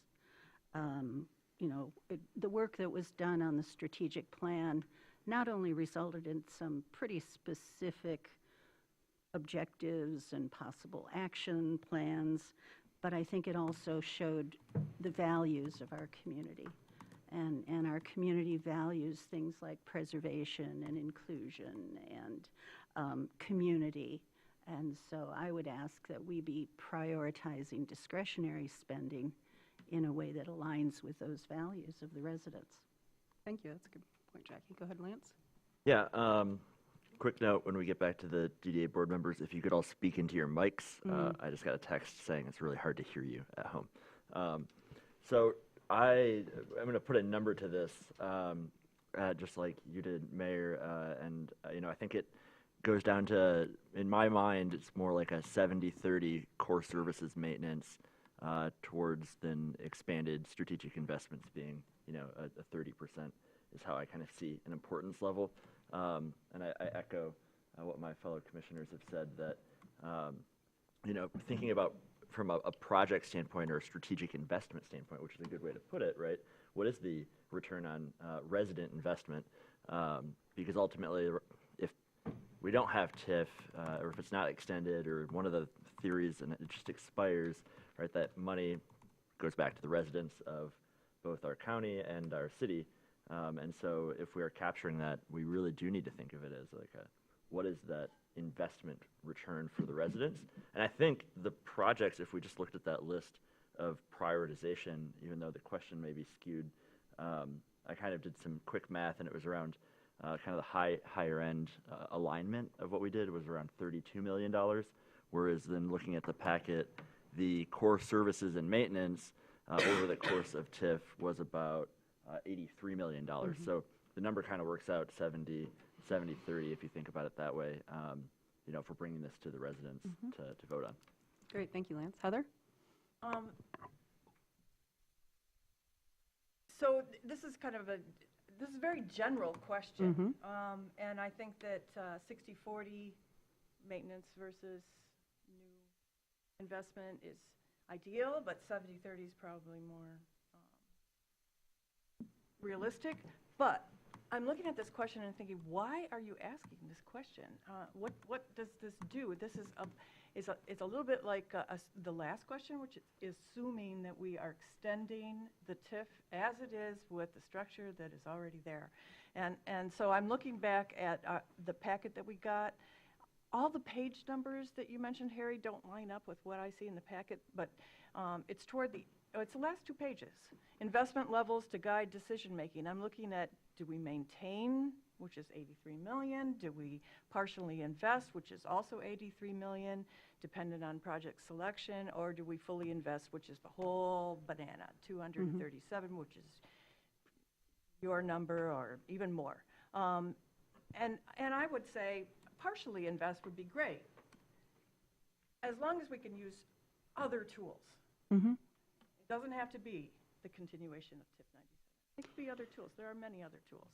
And so that's how I think that's really the question that we are being asked to answer. And if I can jump in, Commissioner Shaw, I just want to say that the idea is that this whole conversation is going to help shape the direction.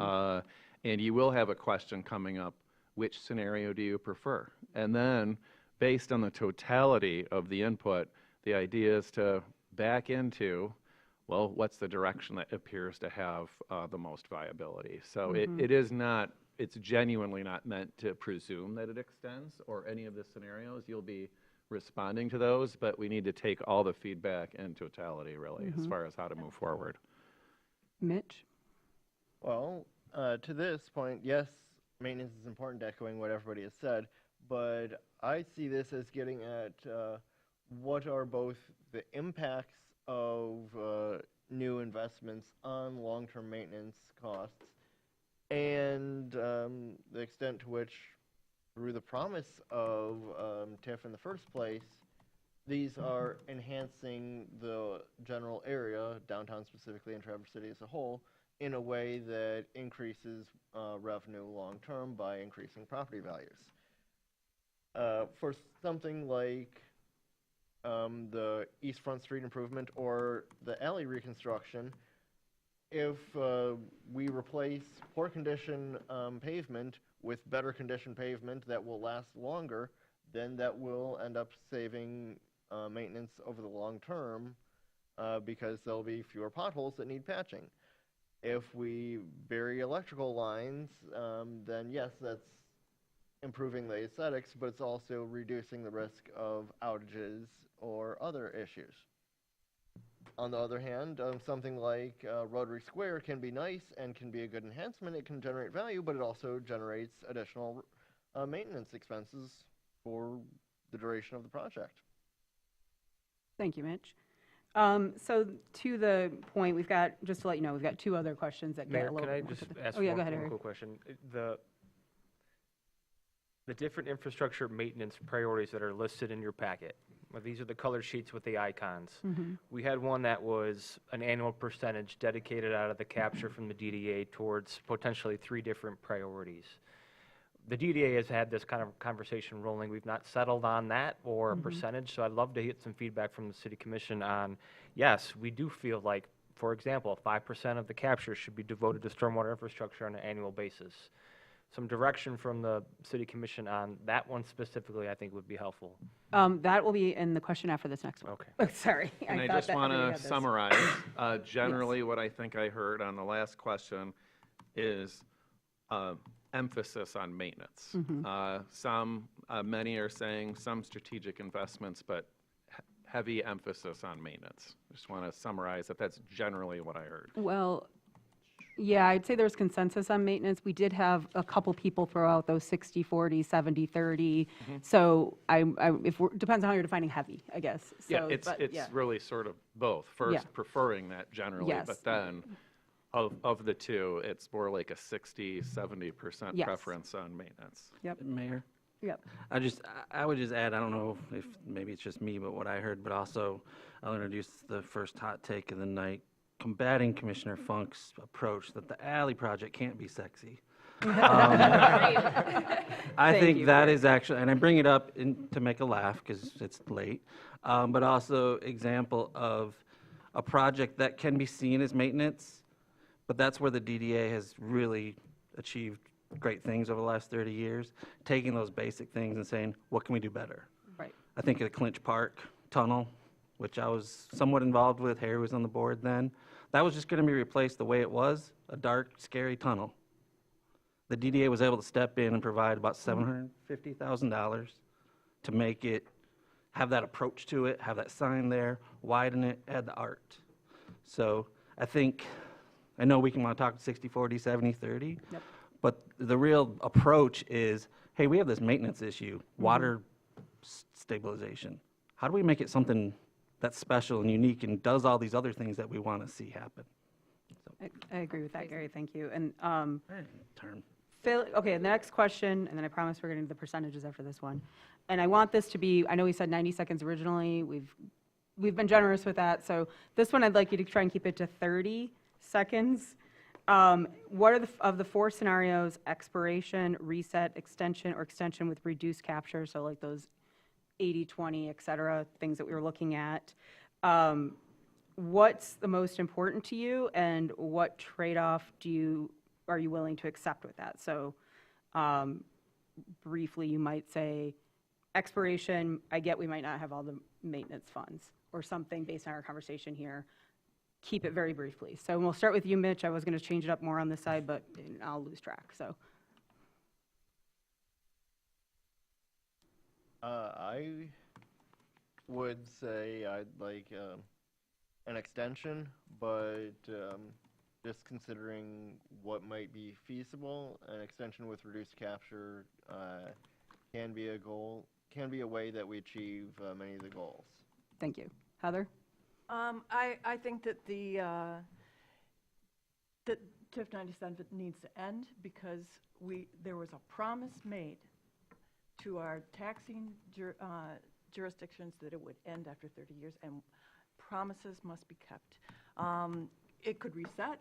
I would go for that. I think with really clear parameters or projects, I think that you might get voter support for that. I do not. I don't like the one that partial. The Okay. partial one. I was kind of for that at first, but I think it's way too complicated, and it still leaves so much power in the DDA's hands, which I think that our residents have said that they don't want to. They want to see things more transparent, and so I don't think that you're going to win on that one either. So for me, it's end the TIF or reset it. Thank you. Lance? Yeah, I'm generally in favor of, based on just our conversation that we've had so far, an extension of TIF with reduced capture. I think we do owe it to our taxing jurisdictions. I think that's scenario 4, yes. Yes, thank you. And I think we owe it to our taxing jurisdictions to what's the word I'm looking for? Unlevy some of those funds. And I think we can do that just based on our conversation that we've had tonight, where if we limit our project scope and we do have a bigger focus on maintenance, I think, and I can't play funny money off the top of my hand right here, so I don't know what that number looks like or what that is exactly, but I think we have the opportunity just based on our conversation and I feel like the public might support that because ultimately it's not really up to us. We're just providing direction. It is up to the voters. Jackie? And the voice of the voters that we have heard from so far have been pretty loud in terms of scenario 1, allowing TIF to expire. I see some possibilities in scenario 4, but with a lot of limitations. Perhaps the responsibility for maintenance and infrastructure returns to the city, along with the funding for that. Perhaps the discretionary funding, discretionary projects remain through some version of scenario 4, and we try to reconsider our approach to both the longevity of the approval as well as the split between DDA funding and city funding. Thank you. Ken? We wouldn't, like in the spirit of compromise, like, I think that we wouldn't be here right now if you were willing to consider scenario 1, because it would just, that you would cease to exist. So that's not an option for you. Me personally, I don't like the extension. I know that eliminates the option of doing all of the projects, but that's something that I'm not comfortable with. I've said that I'm comfortable somewhere between a reset, so scenario 2 and scenario 4. When we've been presented with these scenarios, with the revenue sharing, when it says 30/70, is that 30 back to the taxing jurisdiction, 70 to the DDA? Okay. I would propose that the other way, potentially. 70 back to the city and the taxing jurisdictions, 30 back to the DDA. And in my opinion, that kind of goes back to kind of my personal feelings on what went wrong with public sentiment towards the DDA. When the DDA was early in its existence, it was focused on, and I've heard people explain it this way before, as like their event planners, their party planners. And they do the fun things, the Friday Night Lives, men's night, women's night, all the activities that get people to come to town and be part of a community and enjoy it. And I don't want to see that stop. And I know that the DTCA could continue to do that, but I think that the DDA is able to enhance that and take that burden off of the business owners. So I would propose a greater revenue sharing, and because I think that an infrastructure-focused DDA, like with these large-scale planning activities, I think that's kind of where people, it may have been in the original plan to, hey, we're going to do a parking deck, we're going to do this farmer's market pavilion, we're going to do these things, but they weren't going to happen until the end. And that's kind of where we're at now when we start looking at doing these West End parking decks and the farmer's market pavilion. And the reality of some of these large projects becoming real, I think really made people go, we don't want you anymore. But we liked everything you did before, but we don't want you to do these things anymore. So I would effectively like to take away a lot of your financial ability to do large-scale infrastructure projects. So instead of the 30/70, I would go 70/30, with you getting much, much less capture, keeps you in existence, keeps you able to do activities and events.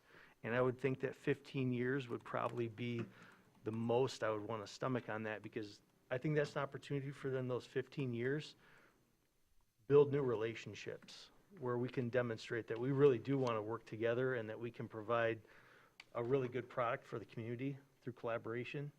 Because it feels like, I didn't like that there was this sense that we were coming together tonight as competing entities, because everybody at this table wants everyone in Traverse City to be successful. We want all our businesses to do well.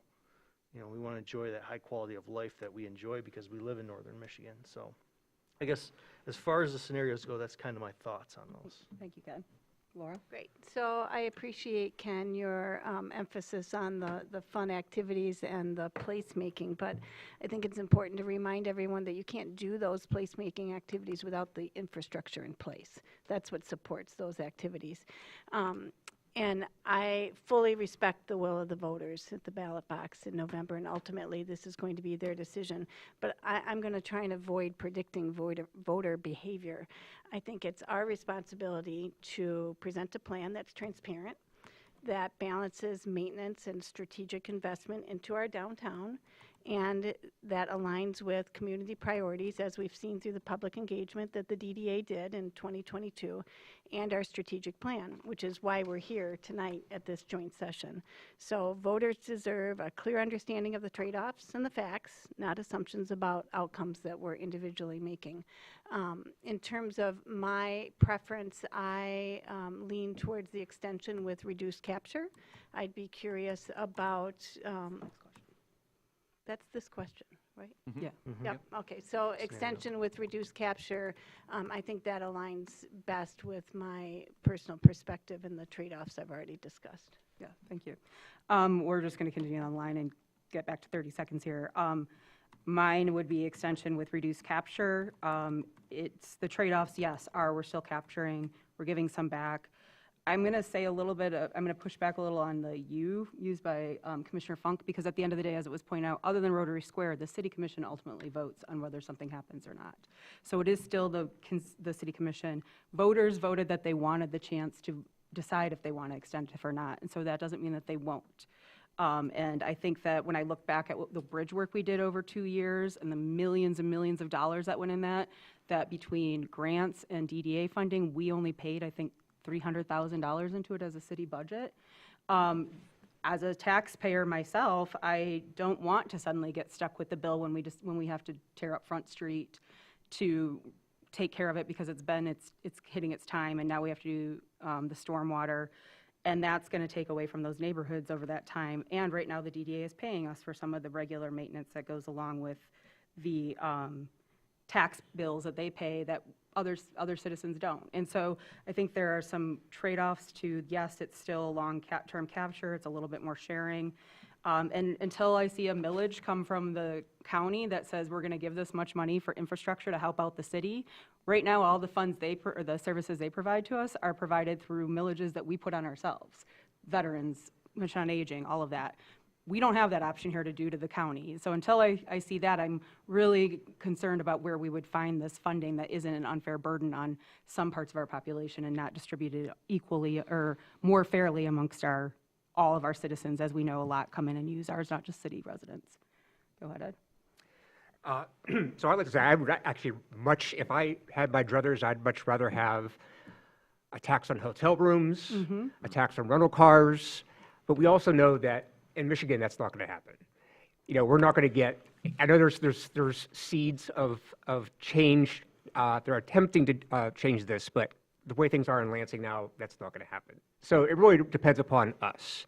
And so for me, I don't want to lose $1.9 million every year back to the county. And so to some extent, whether it's a extension with reduced capture, I could live with either, but I think we as Traverse City should not be taking the burden for the entire region. And TIF, as far as I know, it's the only really, tax mechanism that we have to get that funding. Todd? I'm for extension with reduced capture. Thank you. Yeah, I'm for extension with reduced capture, and the one thing I would just say is that the reason why I got on the board was kind of what Laura brought up, is just we need to listen to the people that have spoke, our voters, and when I saw, so many people, and the people I talked to were concerned about the environment, and we've addressed things like parking garages. I didn't want to see continued investment of that, and I'm hopeful that we would extend TIF and we would look to think about the return to residents. And I think most residents want to see those things. And I don't really see the city budget affording those things. So I really hope we would, would think about that. And yeah. Thank you, Mike. Jeff? I'm Lean into your mic, Jeff. Oh, I'm sorry. I'm for extension with a reduced capture. And just listening to the commission, we are an entity of you, and we report to you, and you give the DDA projects that essentially you don't want to deal with.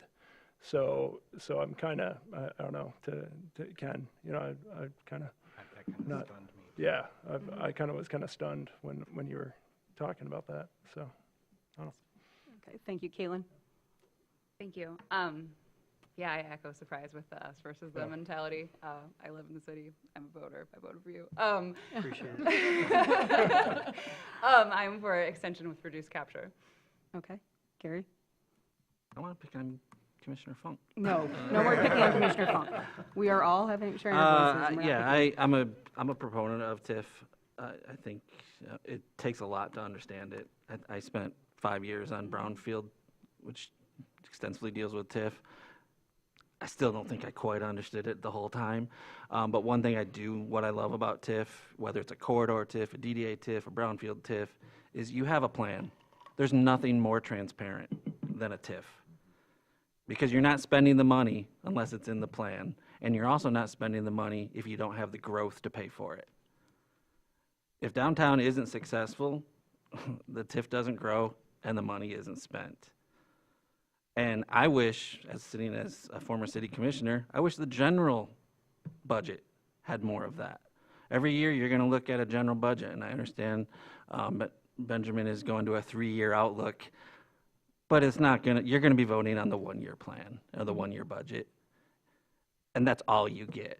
And then in 2 years, new commissioners come. There is no 15, 30-year plan unless it lives in the planning department, but it gets changed all the time based on politics. What I really appreciate about TIFs is that stability and that partnership with the community. Because if you don't get the private investment, you don't get the projects. Whether they are maintenance, whether they're environmental, or whether they're a fancy Rotary Square that's going to bring everyone together for Santa Claus. Is Santa Claus going there? Yeah. Bring for Santa Claus. So I just think that needs to be reiterated over and over. And I understand, Commissioner Shaw, there's been some issues with the DDA and the perception, and I think those are old, having been around a while, I believe a lot of those are old legacy kind of arguments that still exist. I still believe the DDA is actually, and I don't mean this in any personal way, is more transparent just by default of its budgetary, where it's getting its funds from. You can actually go look at the plan. And so that's what we're really here is how do you project a 30-year plan or a 20-year plan? It's really hard. You have to be vague. There's going to be some things that get kind of moved around. There's going to be opportunities that come that you have to jump on that, you know, kind of stress test what was in the plan, but we make it work because it's together we come together and say, hey, this is going to be better for the community. So I took way longer time than you wanted. did. But I'm supportive of extending. If it's reduced, fine. But whatever we do, I think we shouldn't give up on this tool because, to other people's points, there are no other replacement tools right now. Yep. And the commercial districts are the economic engine of the city and the county, and we need to remember that as we move forward. Ben, do you want to summarize? You're trying to do that I with mean, each question. overall, there is, among both groups, appears to be consensus for, not unanimous, like consensus is not unanimous, but what I'm hearing from most is extend with reduced capture. I certainly heard the commissioners that said preference for expiration, but the overall consensus that I heard was extend with reduced capture. Yes. And then, I just want to say, Poor I Ken. did support extension with, yes, with reduced capture. It was just the devil is in the details of yes. who and how much. That's, so. Very, very fair, Ken. Thank you. And I am sorry that you got called out by name a few times. It's I know okay. you're very Really listening. thick-skinned. You're very Look, cooperative in I've listening, and said it. I appreciate you. I'm 100% here in the spirit of collaboration, and I don't think that ending is the healthiest way to go about it, but it is a potential way. And like, I don't think any of you brought us to this point where we're going to have to, where the community's going to vote on this now, but we're the ones that are faced with dealing with it. Yep. So what's the best product that we can put together to put in front of voters that will or will not pass? And Ken just teed this last question up beautifully, so thank you, Ken. Been doing it all night. The last question, ignore the last part of the question, because I think we have touched on that through other answers. I want, and I will use the gavel if I need to, they gave me one tonight. I would like everybody to just say, we've looked at the different scenarios, we've had them presented a few times, what your percentage you would like to see it be. Is it 0, or stay the same, 50-50, 80-20, and then also to Harry's question, I will add, what do you think is the fair amount to put, or a good idea for an amount to put into that general stormwater fund? And so those are your 2 questions on this one, so sorry, I know that Colleen had the prepared slide. So in addition to what's on the slide, ignore part 2, but let us know what you'd like to see as a percentage of stormwater. Admittedly, without all the numbers in front of everybody, I don't expect everyone to give me a 5 or a 6 or an 8%, but just the idea of a dedicated percentage of some sort for those specific topics. I would actually just say, even if it's not super binding. And I would think we've just said say- 5 was thrown out there to give an idea of what's doable. You might say, I want to see 7. You might say 3 is fine.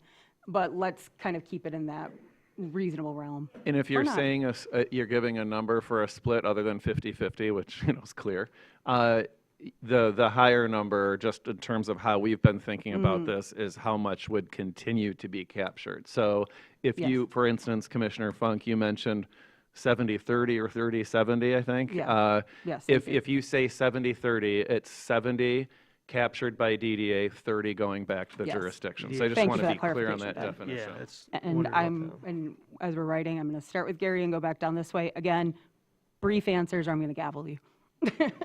Not you specifically, Gary. I'm warming to the idea of stormwater or percentages kind of approach. I think 5% is probably too high. It's a lot of money once you start kind of adding Gary. it up. Well, just gavel me. And then 80-20 or higher. 20 or higher, okay. 80-20, 2%. Okay, 80-20, 2 to 4%. okay. Mike? I'm right in there. Yeah, it's such a hard one, but sure, 80-20. 2%, okay. 80-20, 2%. Ed? 70-30, 5%. Okay. 80-20, 5%? 70-30, 5%. 60-40, 5%. Wait, real quick, this is going so fast. He's using his clerk skills after a yeah. while here.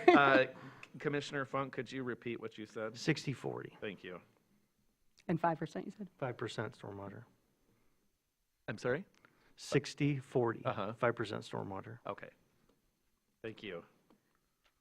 2080, I have, with the understanding that infrastructure and maintenance returns to the purview of the city itself, the more discretionary spending remains at the DDA. And I think those are in the interest of efficiency and accountability. I have no opinion at this point on the percentages. Okay. I can't offer that. But I do have a suggestion for time frame, which is we have a strategic plan that has a 3-year time frame. Perhaps TIFs should also have 3-year time frames, particularly if they're focused on discretionary spending. Thank you, Jackie. I Lance? just want to clarify, when you say 3-year timeline for a strategic plan, you're talking about our OKRs and that lens Correct. specifically? Okay, great. Thank you. Thank It's you. a 5-year plan, yeah. Lance? So just doing the math very quickly in the shotgun round, which I absolutely loathe shotgun rounds. As you'll watch any of my interviews, I don't say yes or no. It comes down to if we were to do the projects on the list, as well as with and then rebalance core services and maintenance to the city, my math really quickly comes down to about 45-55. Okay. With Heather? a 2%. Oh, for sorry, stormwater. thank you. I'm on the 2080 side. I think that I would prefer the DDA focus on supporting businesses and a healthy downtown and keeping things clean. Also, be aware that extending this with this kind of split does not release our taxing jurisdiction partners. Mitch? Yes, and I'll say 80-20, and going in a different direction, I'll go 7% for stormwater, but including greenscaping, roof improvements, changes to Rotary Square, Lynch Park that are increasing the amount of pervious surface and thus decreasing the net contribution of stormwater. Thank you. And I think, I won't make you average out the numbers, Benjamin, so if you want to give a general overview of where you landed with that, just for us to check in. General, that's. I mean, I would hard to argue that do. we I mean, can it's say there's looking- consensus on this If I were side. super generalizing it, it looks like there would be, if you were doing like well, I shouldn't go that way, because we didn't do ranked choice voting, but it appears to be somewhere around overall like a 50-50-ish. That's, if I'm taking kind of averages. I'm not asking, But- yeah, but I wouldn't say average on this overall, one. the consensus I think is for a hire, somewhere around 80-20, 70-30. Okay. So that just is, again, this is nothing set in stone. This is just what will be brought back to ad hoc DDA. We've had all this conversation together right now, which we haven't had for a while. Ultimately, the voters decide on this. And so I want to just actually, I hesitate to do this, but I'm not going to do the final question that was Okay. asked, but I would like to say that I guess, as staff and everybody are going back to examine this, is there a final thought and like 2 sentences, I don't want to gavel anybody, from everyone that you would like to have a takeaway that's your summary almost of where you're at with this? And I'll start with you, Mitch. I think that we need to have more, not necessarily more joint sessions, but more conversations across our boards and trying to stop just thinking within the silo of our own organization, since there are some differences in viewpoints, and Okay, great. we need to consider that. If anybody wants to direct them more at this topic, but general is fine too. Go ahead, Heather. As was stated in the executive summary, the real issue here is how to fund the urban cores infrastructure, not simply whether the DDA should continue capturing taxes. There are other viable tools. There's targeted special assessments, there's project-based funding and grants, and most importantly, there's a county revenue sharing agreement, which already has a policy framework in place. These approaches are more transparent and more directly tied to who benefits. I think that if we believe in regional cost sharing, and I do, then let's just go directly in there.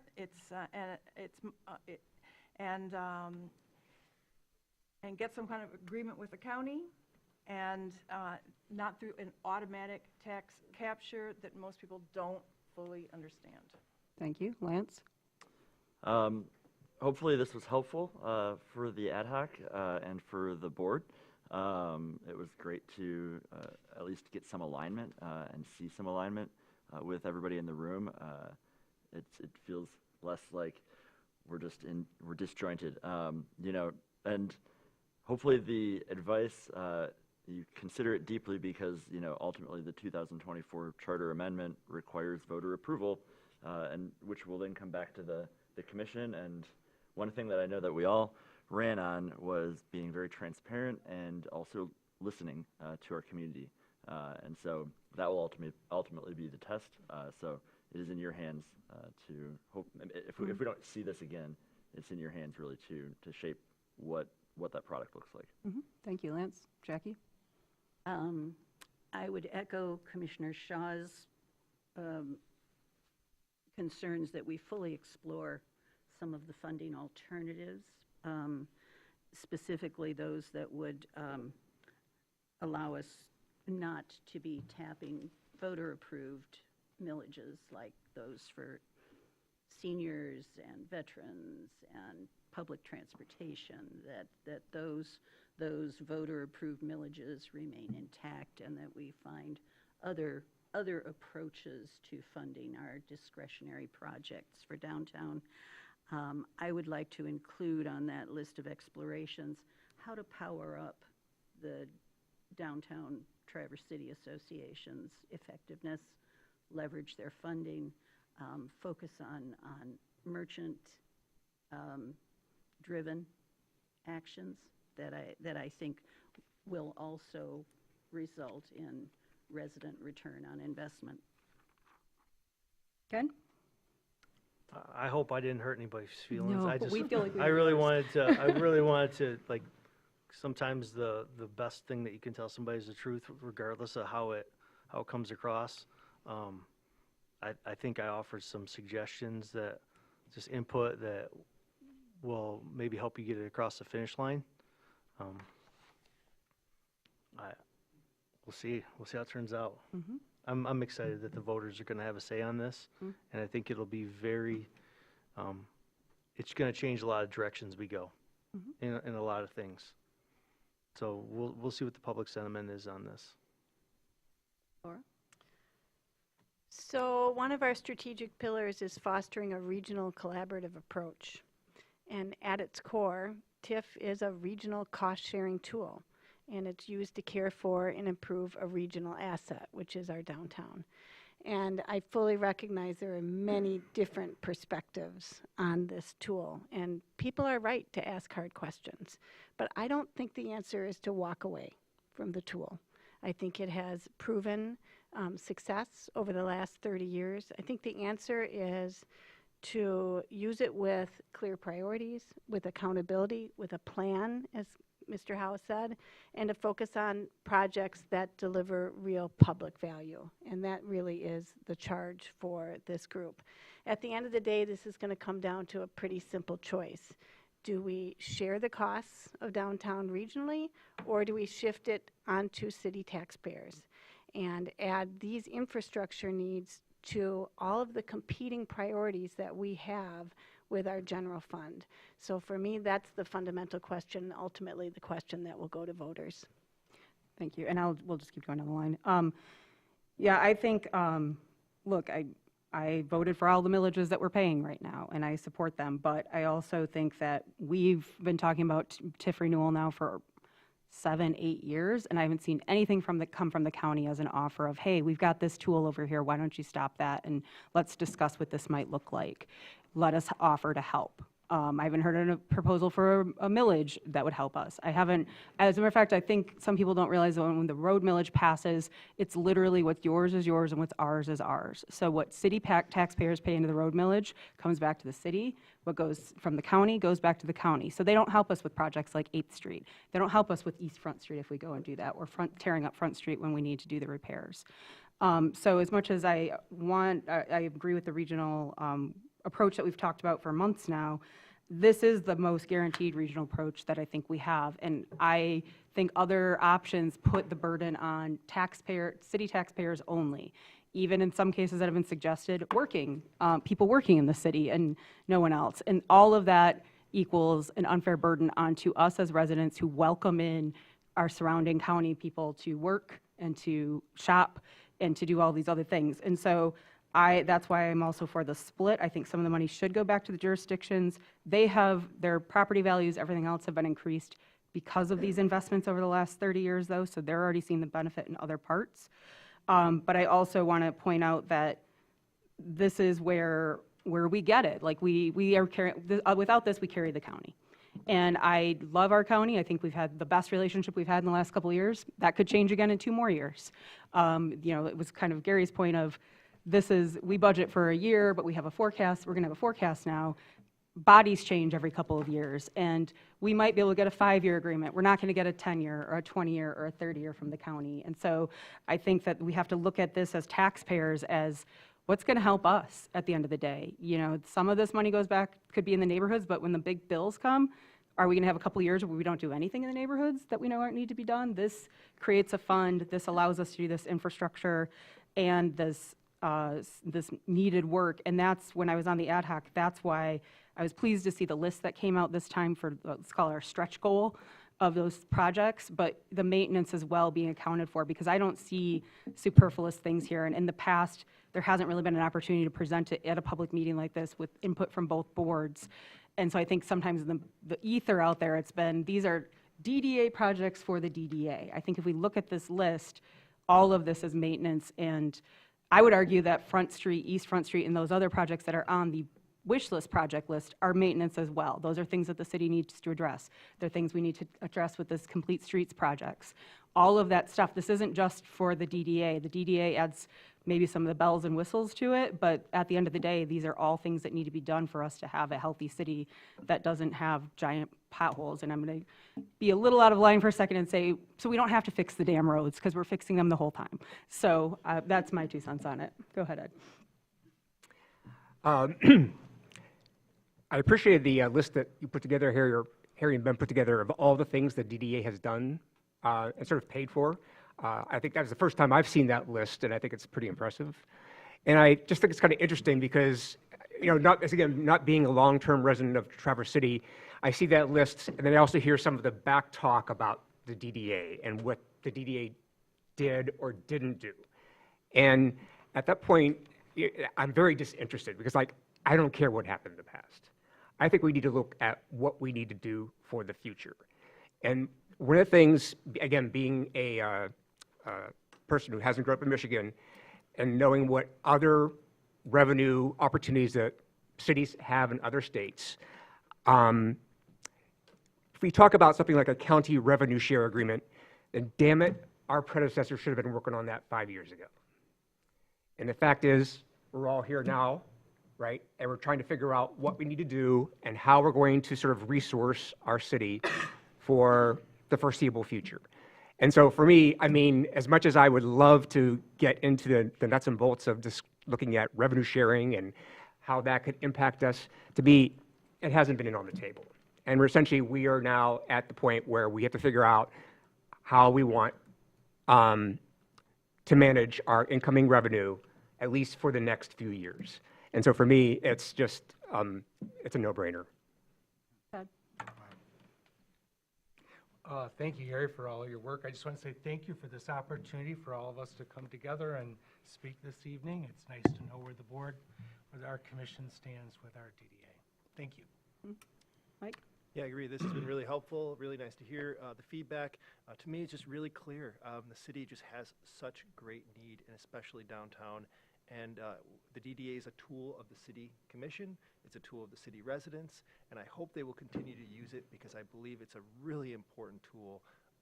There's just too many things that we're not addressing. That's not in the budget, won't be in the budget, and it's going to be a burden to citizens. And I really fear that letting this tool go is going to be a real loss. So I hope it will continue. Jeff? Yeah, thank you. You know, I was just thinking, like, let's say we put all the projects aside, you know, the whole list. Just if you look at the expense that the DDA covers of running downtown, I mean, we pay for the trash. So, I mean, without the DDA, it's on the city. And I'm a taxpayer within the TIF district, and I'm a taxpayer outside of the TIF district. And I just think, I'm like, man, like, I hope my taxes don't go up. Thank you. Caitlin? Thank you so much for the opportunity to come together this evening. It's been really helpful to listen and learn from you all. And I just appreciate it and hope for the best. Thank you. Gary? Oh, nice. I just want to give a little context too, because I keep hearing like other revenue shares or other states, mainly to Ed.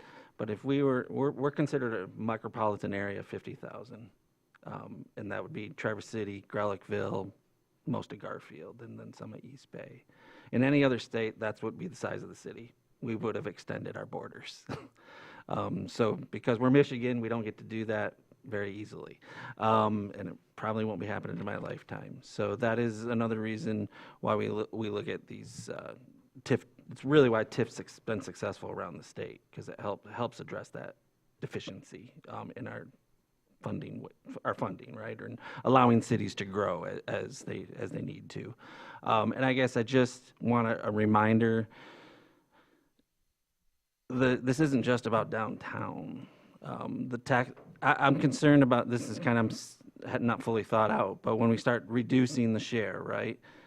Well, we're also have to reduce the projected revenue, because that means you're going to be investing less in that engine of downtown, which is also going to reduce not just the downtown's taxable value, but the adjacent areas, because we've seen that. We've seen that 5th Street, 6th Street, 7th Street over here in Boardman, their taxable values isn't just because they all invested in their houses. It's because they're next to a really strong economic engine of downtown that has helped their property values increase. So if you bought in 1989 and you still own your house, you've seen a huge lift in your property values, even if you did nothing to your house.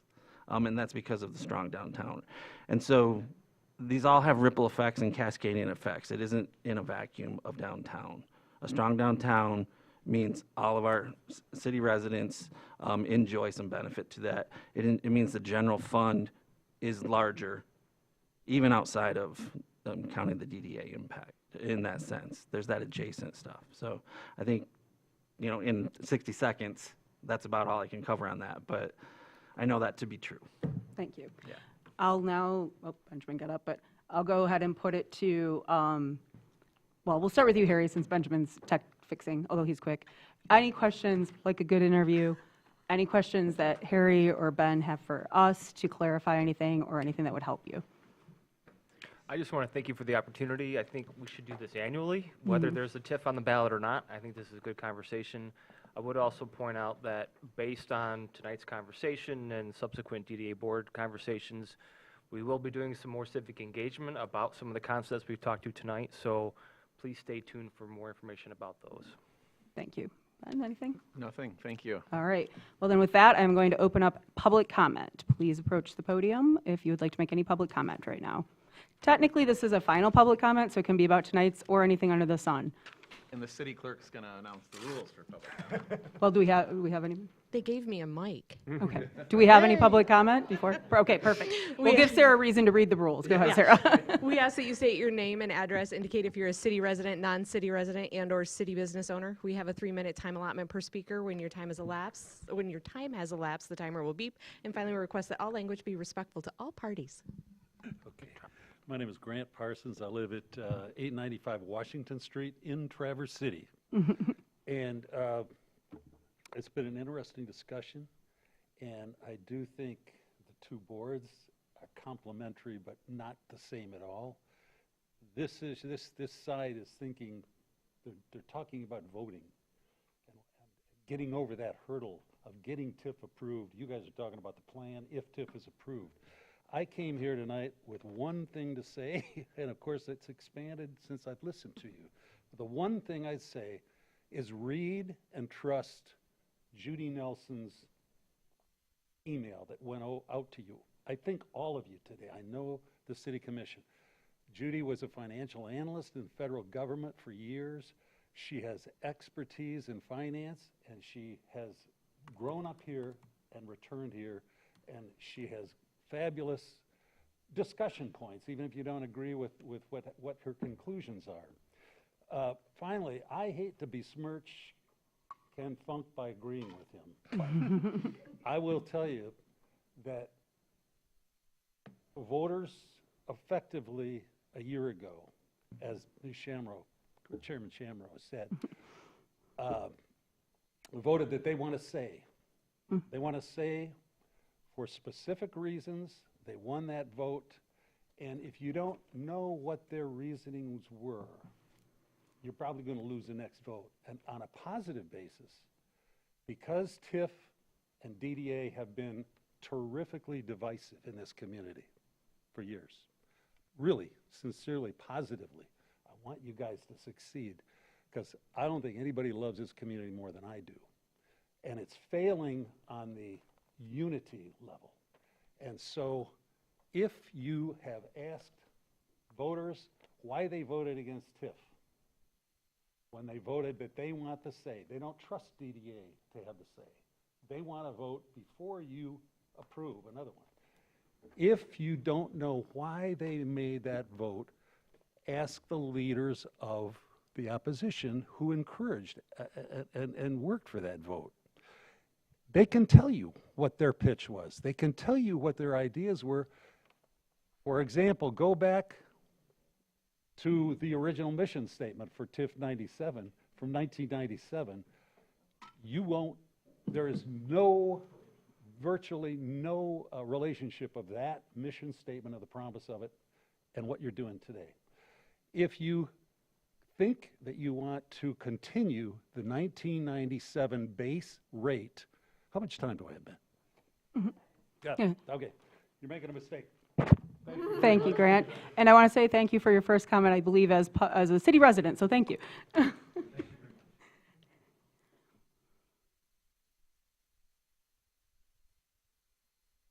can't see the clock. 30. Thank you. Rick Buckhalter, 932 Kelly Street. I'm Traverse City resident. Boy, I was dazzled with your brilliance, but I have no idea what you're talking about, even though I know every subject in great detail. If I was a member of the public, I have no idea what this 2-hour session accomplished. You're going to sum it up. They want to do what and why, I have no idea.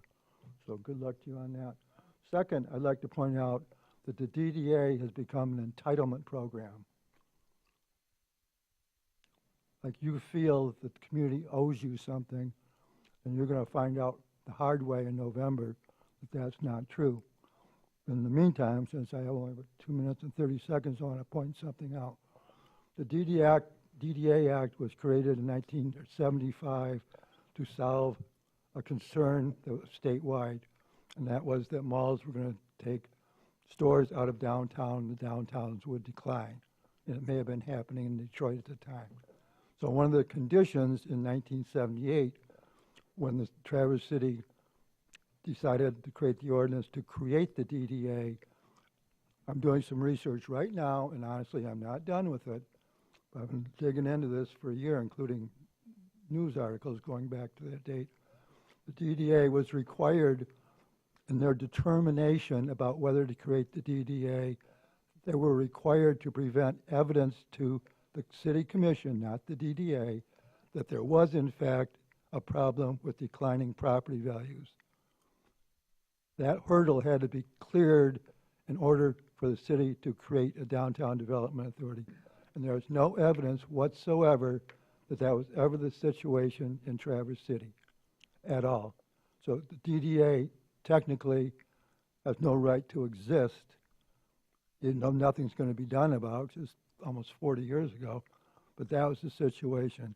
And not one of you tonight showed any concern whatsoever to have a substantial meeting with the boards of 9 or 11 different taxing jurisdictions who have been without money since 1985, excuse me. The second issue is, it's a requirement that the city provide, before creating the DDA, provide time for the boards of all these taxing jurisdictions to meet with you, probably with each one, with their attorneys and accountants in hand at the meeting for each of these boards to determine if they want to pull out of it before the DDA is created. This before any discussion about TIF. And that opportunity, from what I can find to this date today, they were never afforded the opportunity. And with what you're deciding, they have, unless you let it terminate in November. Mr. Buckhalter, your time for comment Well, has I'm not elapsed. done. We want to Unless you provide determine equal, it, I'll defer to the then- mayor, but we do generally Rick. provide equal time for everyone. It's up to the mayor, though. Yes, please finish your sentence, not your What you're thought. talking about tonight is, again, not giving each of the boards with their attorneys and accountants a chance to understand the implications to them, because this meeting has been about the Thank fun you, of Rick. spending You other finished your people's sentence. money. Thank you. Your time has elapsed. Thank you very much. Any other public comment? Okay. Seeing none, I'll bring it back. We have a large board, so I will not go for final thoughts for anybody, but I just wanted to thank everybody for coming, the public for coming and listening, both boards for meeting together. I agree with the sentiment. We should probably do this annually, if not more often, as things arise.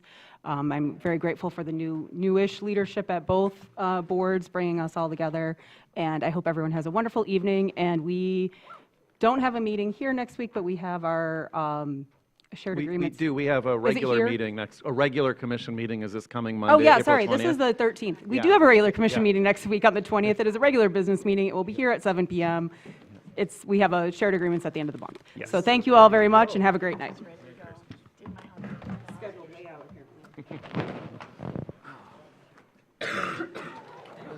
Probably more of an art question. Yeah. but-